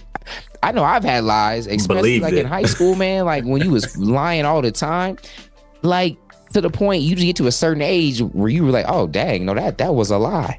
You know what I mean? I be telling my wife a story and she's getting the truth, but like I'm remembering how I told it to all my homeboys and I'm like, dang, like, nah, but I believed it then. Like I was so entrapped in the lie. And so we got to be careful of that, is to make sure that we are so open in our heart and open in our mind that we can catch when we're faking the funk. And there you'll see it plain and simple. Like, nah, you're serving in the church, doing a little ushering. Yeah, you're pissed off about it, but you're doing it because you think you're getting these little heaven points that eventually you're gonna get to cash in like they're Chuck E. Cheese tokens. And that ain't how it works, or Chuck E. Cheese tickets. And that's just not how it works, man. And those are the people that are most frustrated with God. That's when I was the most angry at God, when I thought I did all of these spiritual things, all of these, like, and here's the thing too, man, like you can kind of get an ego when you are in front of thousands of people saying God first, God bless, and representing God unashamed and getting attacked by it.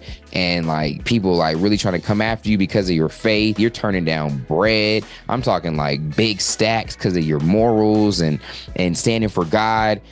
And then bad things happen. And you're just like, hold up, what's up, God? After all I did for you? It's like, whoa. After all you did for him, he ain't need you. He ain't need a lick of what you did. You lucky he lets you do any of the things that you've done to this point. And so it's little things like that where you notice that, like, hold up, there's this entitlement. And that immediately puts into question, why were you doing all the things you were doing, man? What was those sneaky motives deep down that might have been motivating you? And so I maybe next week, I don't know, maybe the week after, but I almost did this week on pain, and I'm not going to get into it today, but it's like those little pains in your heart are good feedback, man. And that was a pain in my heart. I was listening to worship songs and I would get mad. That was the first time in my life. It'd be songs about God being powerful. I'd be like, cat, you ain't powerful. You know what I mean? That's just my way of pouting and being mad because the things that I wanted to happen in my timing, in my way, didn't happen. And so I think sometimes the most painful moments in our lives are the times where we can examine things. Like, why do I feel this way right now? Just like Great was saying, why do you think I need to be getting married right now? What is it in you that has that timing? What is it in me that needs this? It needs to tell this lie, that needs to, that's even reading the Bible right now. So that would be my answer to warm it up. Great. What you got? Yeah, I love all of that. I really like what you said, in terms of asking yourself why. I think, and that goes so much for anything. I think one of the crazy things that I have such a privilege through experience and learning to share with my audience and any content that I create is the ability to be able to be in a space where, especially in a climate and a culture where everybody is asking what's in it for me, being able to look at people you encounter and say, man, what do I have in me to invest into this person as we continue on our journeys, whether together or eventually apart? And I've learned from my own experiences, man, just the amazing, I think in the end feeling, but just honestly the treasure in it, in just being able to be available and loving to people and not needing you for anything. I don't need you to be a certain way. Now, again, I'm still in the process of trying to perfect this. I talk about it a lot, but I'm still in process to perfect it. I have moments where I'm like, bro, I kind of don't want to talk to you, bruh. Like, I have no desire to actually, I have nothing to say to you. I'm good. And those are the moments that I'm challenged the most because I'm matched with something I don't want to do versus something maybe God is presenting in front of me, possibly, not all the time, but possibly to be able to be a conduit of his love to somebody that may have offended me in the past, or I may not necessarily be in alignment with at this current state in life. And then come up with all the reasons to not do it. But I would say this, man, I think there's just so much value in doing things and not needing a reward in order to validate why you did it. Because I think in the end, for you to need somebody to shout you out, to gift you, to bless you, to say certain things to you after you do something for them, we can always disguise it as if I was doing it for them. But in reality, no, I was doing it for me because I needed you to tell me how awesome I am, how loved I am, and how appreciative you are of me for doing this in order for me to feel good about what I gave you, in order for me to feel good about what I served you. I think that goes with God in of itself. I come to read the scriptures. I remember sitting at a table. This was actually at a youth night that I had attended. And I remember listening. It's so crazy. That's probably one of the one statements I remember out of everything said that night and nights after, where she said, yeah, so I have this perspective and I'm kind of growing. And I don't know if she mentioned she was growing from it or not, but she basically just said this, where I view God sometimes in the lens of, okay, if God told me to do this. So if I do this, then I'll be blessed. And if I do this, then God's going to do this. And if I do that, then God's going to do that. And I think that is a very it's a very beginner's perspective, and something that can definitely grow and expand. But one thing I've learned, man, is that I don't come to the scriptures. I don't come to study. I don't go to church for reward. Like I don't give for the sake of God going to bless me. Of course, that's something that can definitely entice it, right? I'm not saying it doesn't play a role, but it's not the main thing. I do it, man, because I have a privilege and an opportunity to steward what's in front of me. I love and I give, and I'm moving in alignment and understanding and character and kingdom principles because God gives me the opportunity to, and it's amazing. It really is. It's a really dope opportunity to reflect God's heart because that's really what I'm after. And that's all I'm after.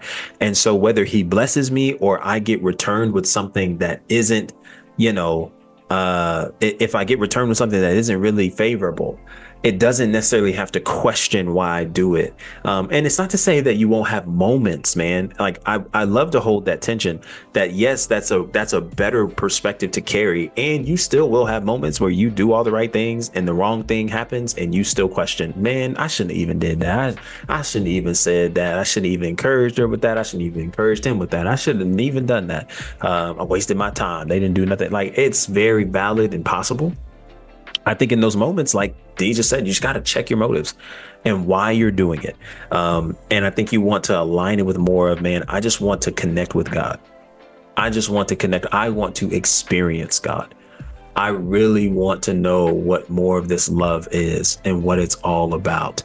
I wish I could pull up the scripture, man, that I highlighted on my YouVersion.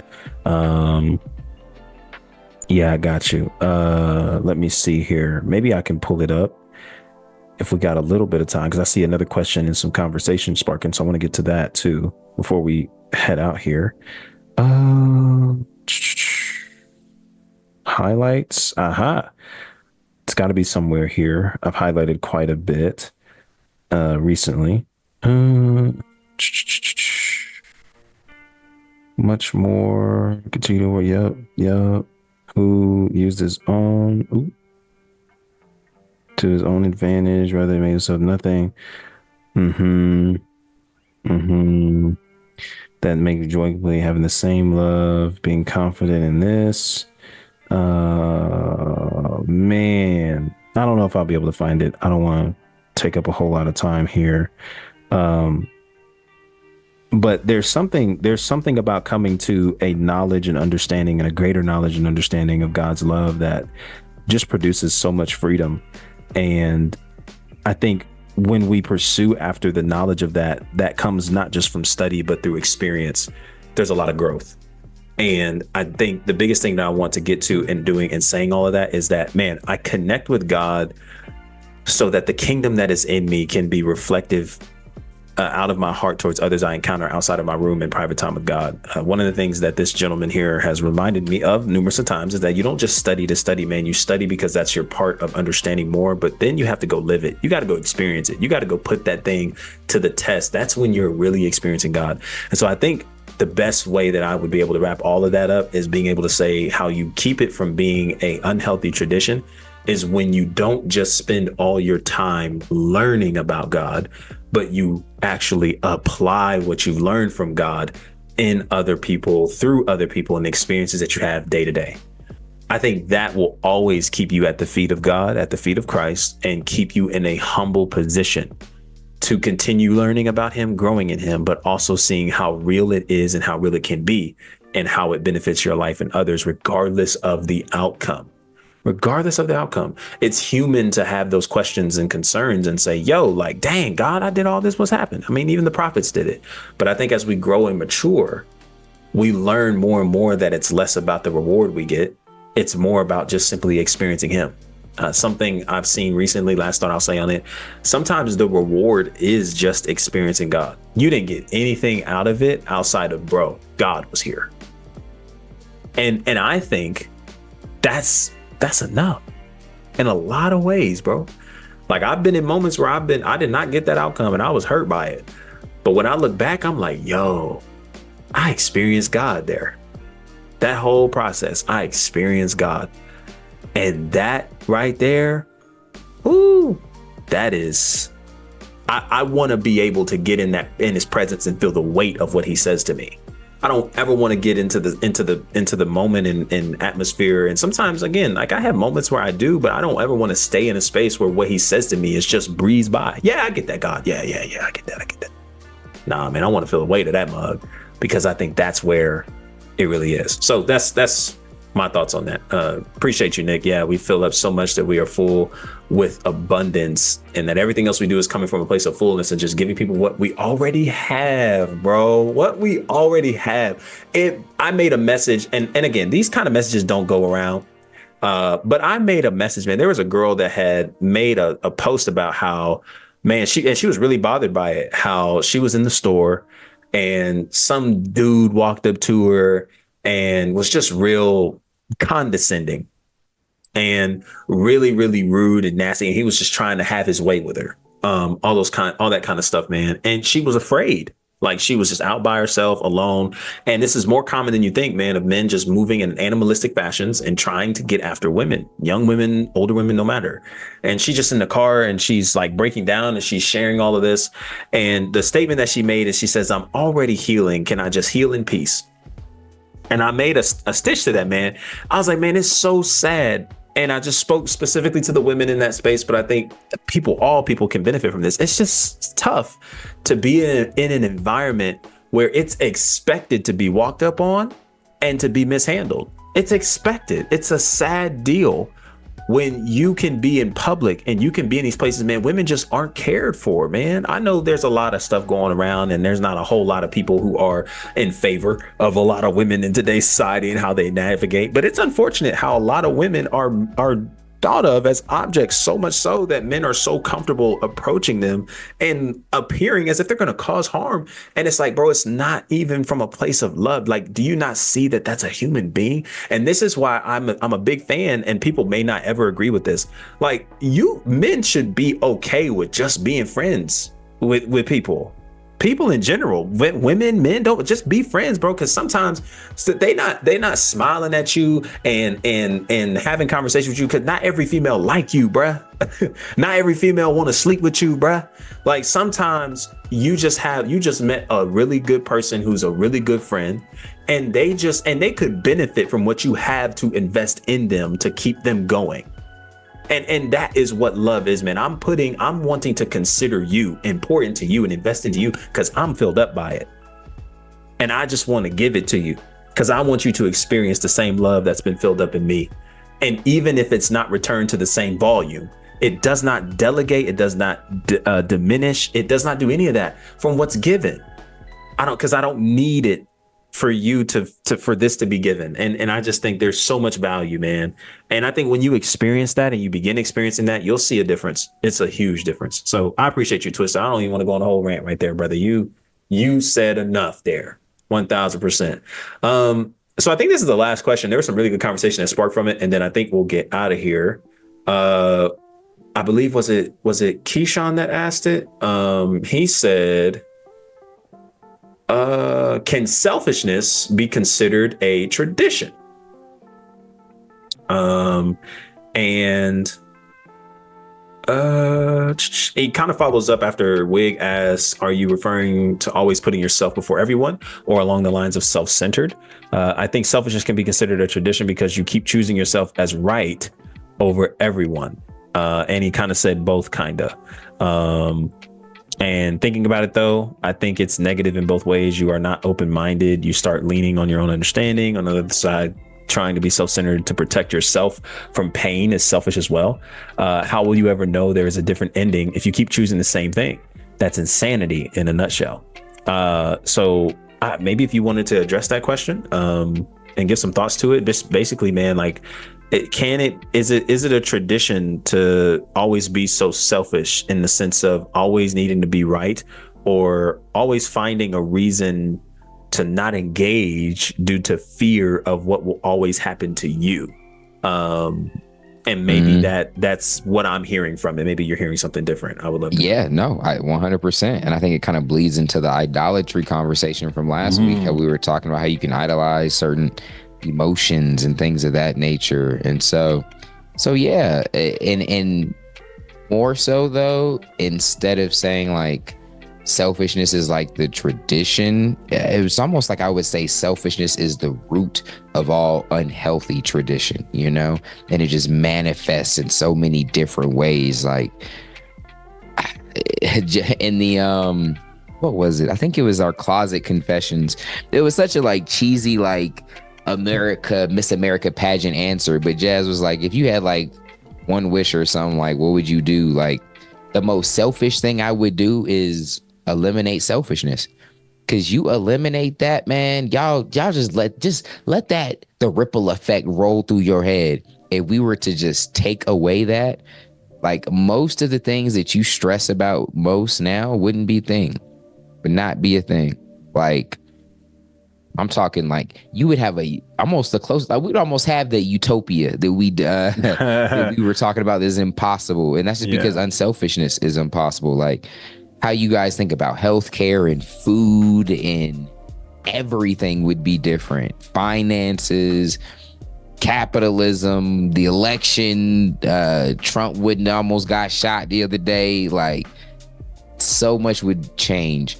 And while we can't have that effect on the world, we can have that effect on our world and our inner world. And so I think that's exactly why Jesus says you need to pick up your cross. And because there's that death of that selfishness and a whole new world opens up to you. And that's when we have that life and have it more abundantly that he's talking about without actually having to die physically. When we have that spiritual death of the ego, man, I think heaven is on the other side of that, man. So I think that's an amazing thought, Keyshawn. Yeah, I agree. I don't even have nothing to add to that. That was beautiful. That was wonderful. I initially wanted to get to this book, y'all. I forgot how much stuff is in here I can't possibly reference just one thing. I don't even. So he mentions all kinds of things: Roman Catholic, Lutheran, Baptist, Presbyterian, all these different religious sectors that we have as a part of traditions, right, in the Christian faith. And I think ultimately his whole mission throughout the whole book is just to point people back to the gospel, to Christ, and be rooted there and allow the gospel to be the gospel. Everything else is secondary, it's tertiary, and not necessarily something that affects the kingdom as much as maybe we think. So that's kind of what I would summarize that I might pull from the book that I initially opened up with. A lot of times the traditions hint at, again, the selfishness, the unhealthy things. And sometimes when that's leading the way, that's how we get more further away from the main thing being the main thing. And it keeps us from being able to connect with one another, be in community with one another, and be in sanctification processes, be understanding justification and sanctification, understanding the importance of gospel-centric ideas and theology, and understanding that and applying it in our lives. When we get closer and closer to those traditions, unhealthily that is, that's when we stray away from that and we get more into repetitive religiosities. And that's maybe where beginnings of lack of experiencing God comes from. Like I'll raise this last thought. It's actually been something I've thought about often. Like, do you think that everywhere, every sanctuary that is lifting hands and playing music, God is in the midst? Like I be thinking about that, really.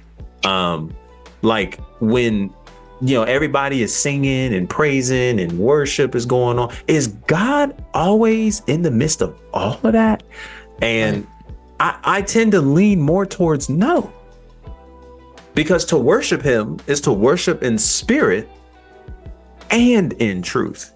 One of the things that I've seen in the Old Testament that has really stuck out to me is how the people of Israel would get into a religiosity or traditional routine. I wish I would have said this earlier instead of the fruit one. This is a better example, in my opinion. They got into a rhythm and routine where they would offer their sacrifices. They would go on fasts. They would do all these things. And God wasn't accepting none of it. Why? Because he follows up. He says, you do all of this, but you don't love your neighbor. You don't take care of one another. You don't do these things in which I'm actually most present in. You don't do it. And he's like, bro, you're living a double life. You're actually doing these sacrifices to kind of cover up for all the stuff that you are unwilling to address and change and repent of.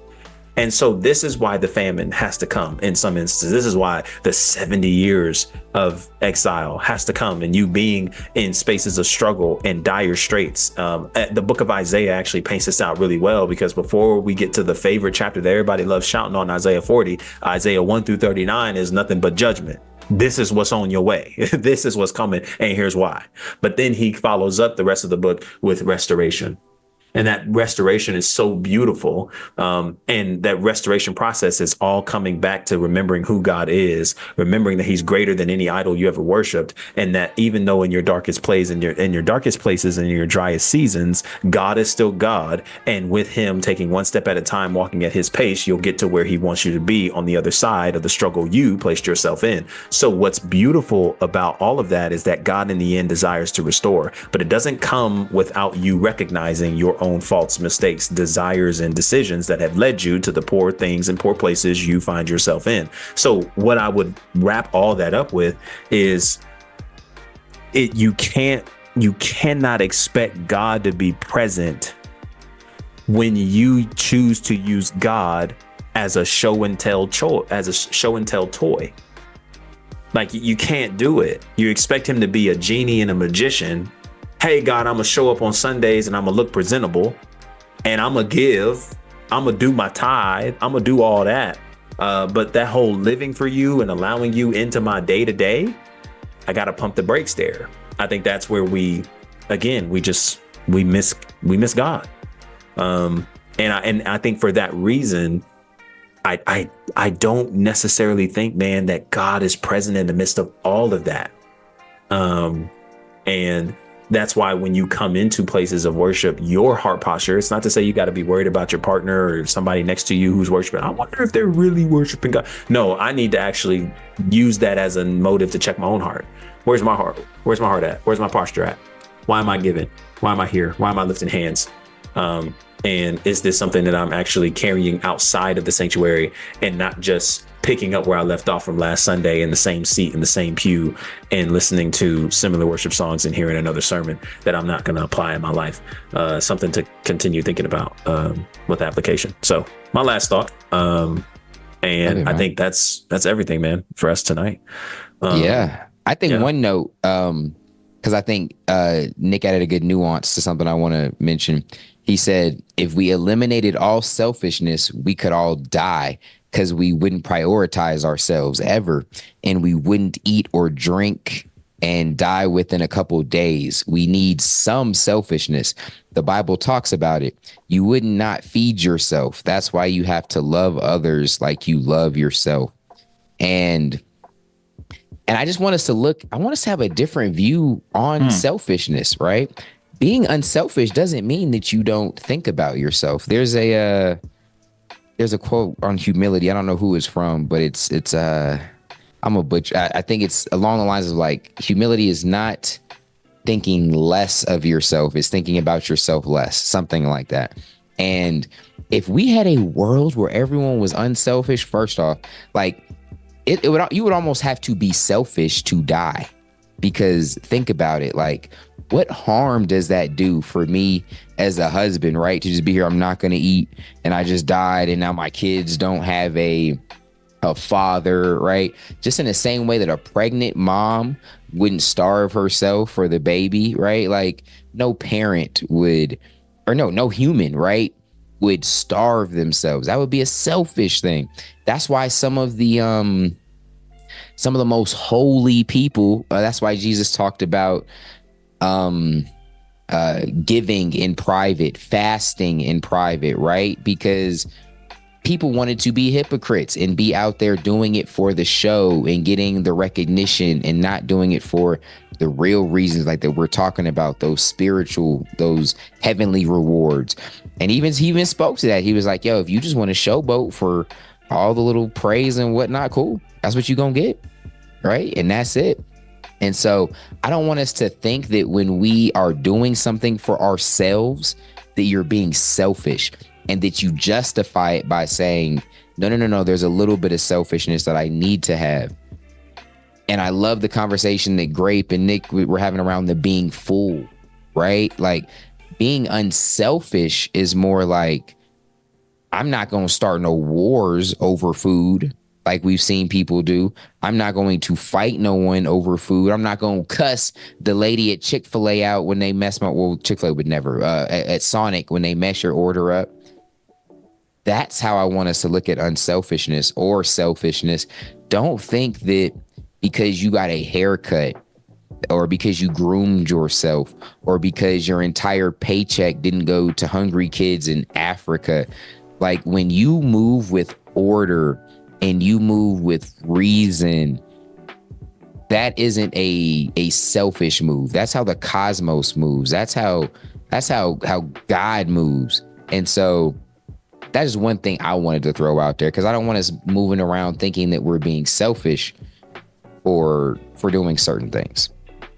I love that. Yeah. So the quote that you brought up, I think it's been, from what I'm seeing a few posts on, again, I could be wrong. You guys do your research. C.S. Lewis, it has been misattributed, that quote. But this is apparently said by an individual named Rick Warren, who's a part of The Purpose Driven Life, a book. He says, you'll find as a part of Day 19, Cultivating Community, humility is not thinking less of yourself. It is thinking of yourself less. Humility is thinking more of others. Humble people are so focused on serving others, they don't think of themselves. So that's kind of something along those lines, maybe of what you were thinking. C.S. Lewis actually wrote this, which is what is quoted out of his book. I don't think it might be Mere Christianity, but let me read it. He says, "Do not imagine that if you meet a really humble man, he will be what most people call humble nowadays. He will not be a sort of greasy, smarmy, that's such a word, wow, person who is always telling you that, of course, he is nobody. Probably all you will think about him is that he seemed a cheerful, intelligent chap who took a real interest in what you said to him. If you do dislike him, and it will be because you feel a little envious of anyone who seems to enjoy life so easily.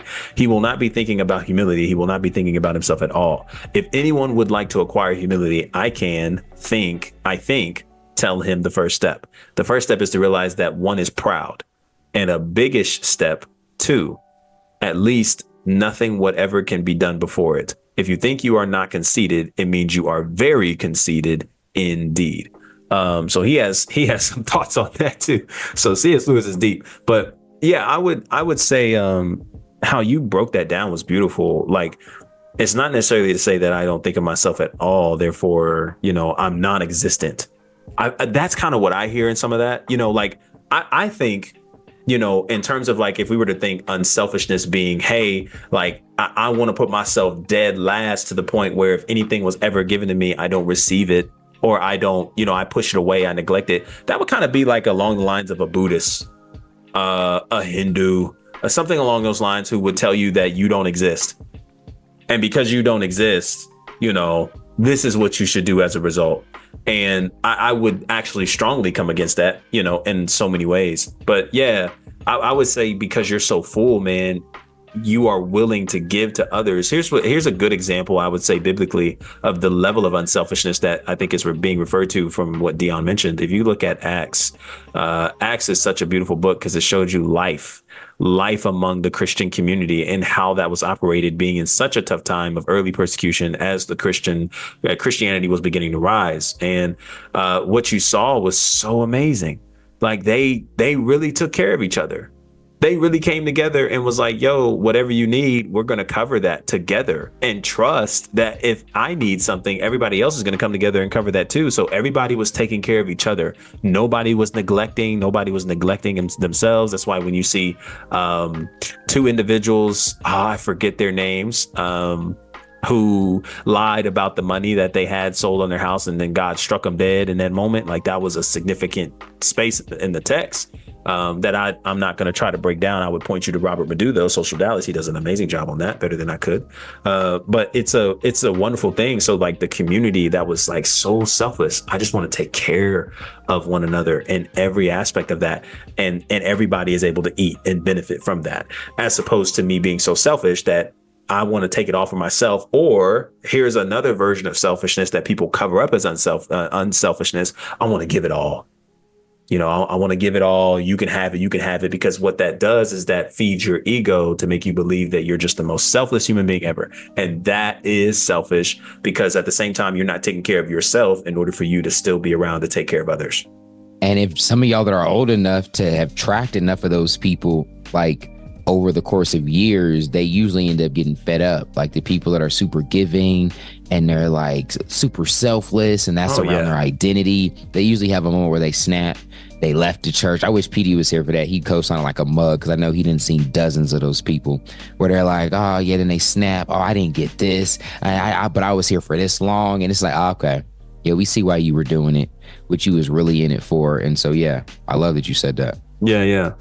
Twister kind of quotes Philippians 2:4, let each of you look not only to his own interests, but also to the interest of others. Yeah. So not only part perfectly reflects that, or 3:4, for some better context, do nothing from selfish ambition or conceit, but in humility count others more significant than yourself.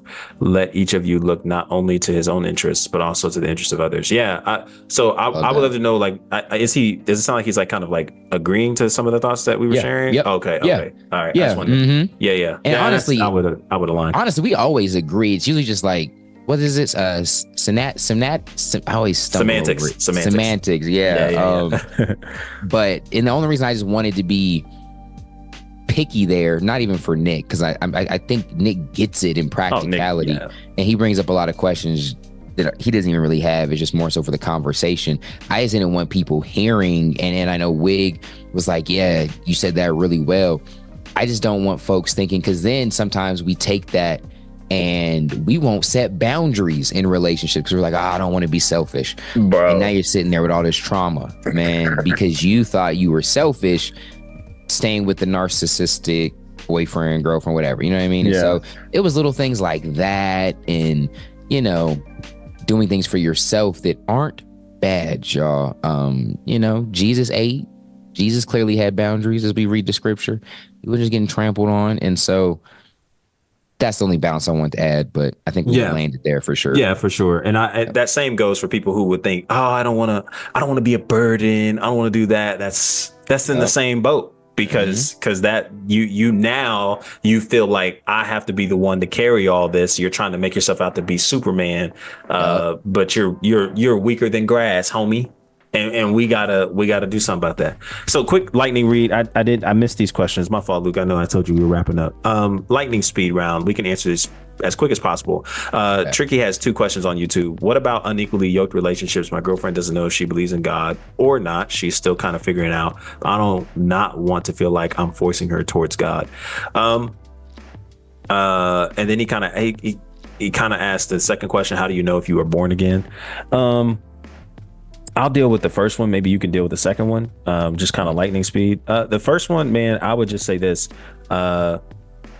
You cannot force anybody towards God. It's a decision that they must make for themselves. If they are not prepared for that, and you are, then that is not a romantic relationship that I would suggest you walk into. And I think it is beneficial for you to walk out of that romantic relationship, and not necessarily wait for her to come around to God to then find permission to go back, but more so honor God in the decision more than you want to stick around for that person to please them, or to perhaps feel like I need somebody around to not feel lonely. I think one of the biggest lies that we tell ourselves is that, well, they're on their way. You know, they're getting it to some degree, and maybe they are, maybe they can. But I think for the sake of your future and future relationships, it is unfair for you to be in a position to have to do that, where you're waiting for them to come around, or I have to lead in this space so much so that I have to convince you that God is who he is. So that way I have permission to remain in this relationship. Again, kind of coming back to that selfish perspective. Like, man, I want to be sure that I can have this relationship. So I need you to believe in God with me. So I have permission to do what we're doing. That isn't fair to either one of you. In any space. And so I would say my suggestion, if we understand that's an unequally yoked relationship, I wouldn't continue to entertain that. What would be your thoughts on the second one? Yep. And yeah, Keyshawn, that was the right quote. And then Wig does seem like we're saying the same thing. I feel you on that. The question was, how does he know he's born again? Yep. Right. So you got to think, like, what is that, man? Like, born again, right? Something's died. You born what again? It's this idea that this selfishness, this ego, this thing that I have put on a idol. And well, okay, so here's the thing too. I love the first question you asked. That's a big boy question, man. So when we're talking about faith and putting God first, we don't define ourselves by our relationships, by our sexuality. That's why sometimes people will struggle. They'll be like, Christians are against the gays. It's like, no, Christians not against the gays. Christians just think that looking at yourself and defining yourself by your sexuality is so puny and so small. And that's whether it's in a gay direction and a adulterous direction. Like, we are bigger and identify bigger than our sexuality. And to do that, you have to let that little part that you think is so amazing, that selfishness, die. And the Bible talks about there being fruit of the Spirit. So you should stop seeing a lot of those selfish tendencies and everything connected to that diminish, and you should start seeing the fruit of the Spirit pop up. You should be, Grip, I always get halfway through it and fluff it up. Love, joy, peace, kindness, patience, gentleness, meekness, faithfulness, self-control. Exactly, right? Are you seeing some of that? So we know what the fruit of your selfish ego is, right? Are we seeing that dying and that fruit of that spirit being born in you? Those are the one type of things that you want to see. Not your church attendance going up, because sometimes people, like we talked about this whole time, they go into church more, and that's only feeding their ego and the selfishness, and we don't see none of the fruit of the spirit. You ever seen some of them video? Man, I saw some on TikTok. It was like a worship leader. It was like the chick was like exposing the worship leader from a pastor. She was like, yeah, this was the worship leader. And he was like cussing at her, like, you stupid, I'm going to do this. And it's like, oh, snap. Like, if you're like, fam, I know we all ain't perfect, but that should not be the worship leader, right? Like, yeah, right. You're right. That shouldn't be how that is. And we're not seeing the fruit of the spirit there. And that just shows us a lot of why and it's kind of scary how common that kind of stuff is, though, because we have a lot of people that are bringing the same kind of corporate grind and selfishness, just doing it in church walls. And that's why we're trying to give you guys a practical faith, not taking that same reaching and striving and just bringing it to the church. Because then your identity is, what is your title at the church? Are you deacon? Are you elder? Are you on the board? What's your tithing record look like? And then you're playing the religion, not living the life that Jesus actually died for you to have. So great question, sir. I don't know if that helped. Amen. Yeah, good stuff. So, man, that concludes our conversation tonight, y'all. We appreciate you guys so much for the engagement and just the questions asked, the thoughts provided. We love all of that. We want to see you guys back here next week. Another conversation that will follow up with this. Homework, I think, is found in the notes. What we will do is obviously copy and paste it, drop those notes in the Discord. If you guys are already a part of the membership, to be in there and have daily and weekly discussions in there. I know I've been slacking a little bit. I'm gonna get back to y'all, man. Don't even trip. But homework will be in there. And continue to keep up with the readings as bonus, man. As we're reading through the Bible, we're still journeying through that. We're almost through the Old Testament. I know we got a couple long books to go before we start hitting the minor prophets. We got major prophets that we're through, minor prophets, and then that's the Old Testament, man. So I'm excited to kind of get through that with you guys and see where everybody lands with the whole perspective of the Old Testament. So we'll drop all that in the Discord. We appreciate you guys so much. And until our next conversation next week, be easy and be breezy. God first. God bless.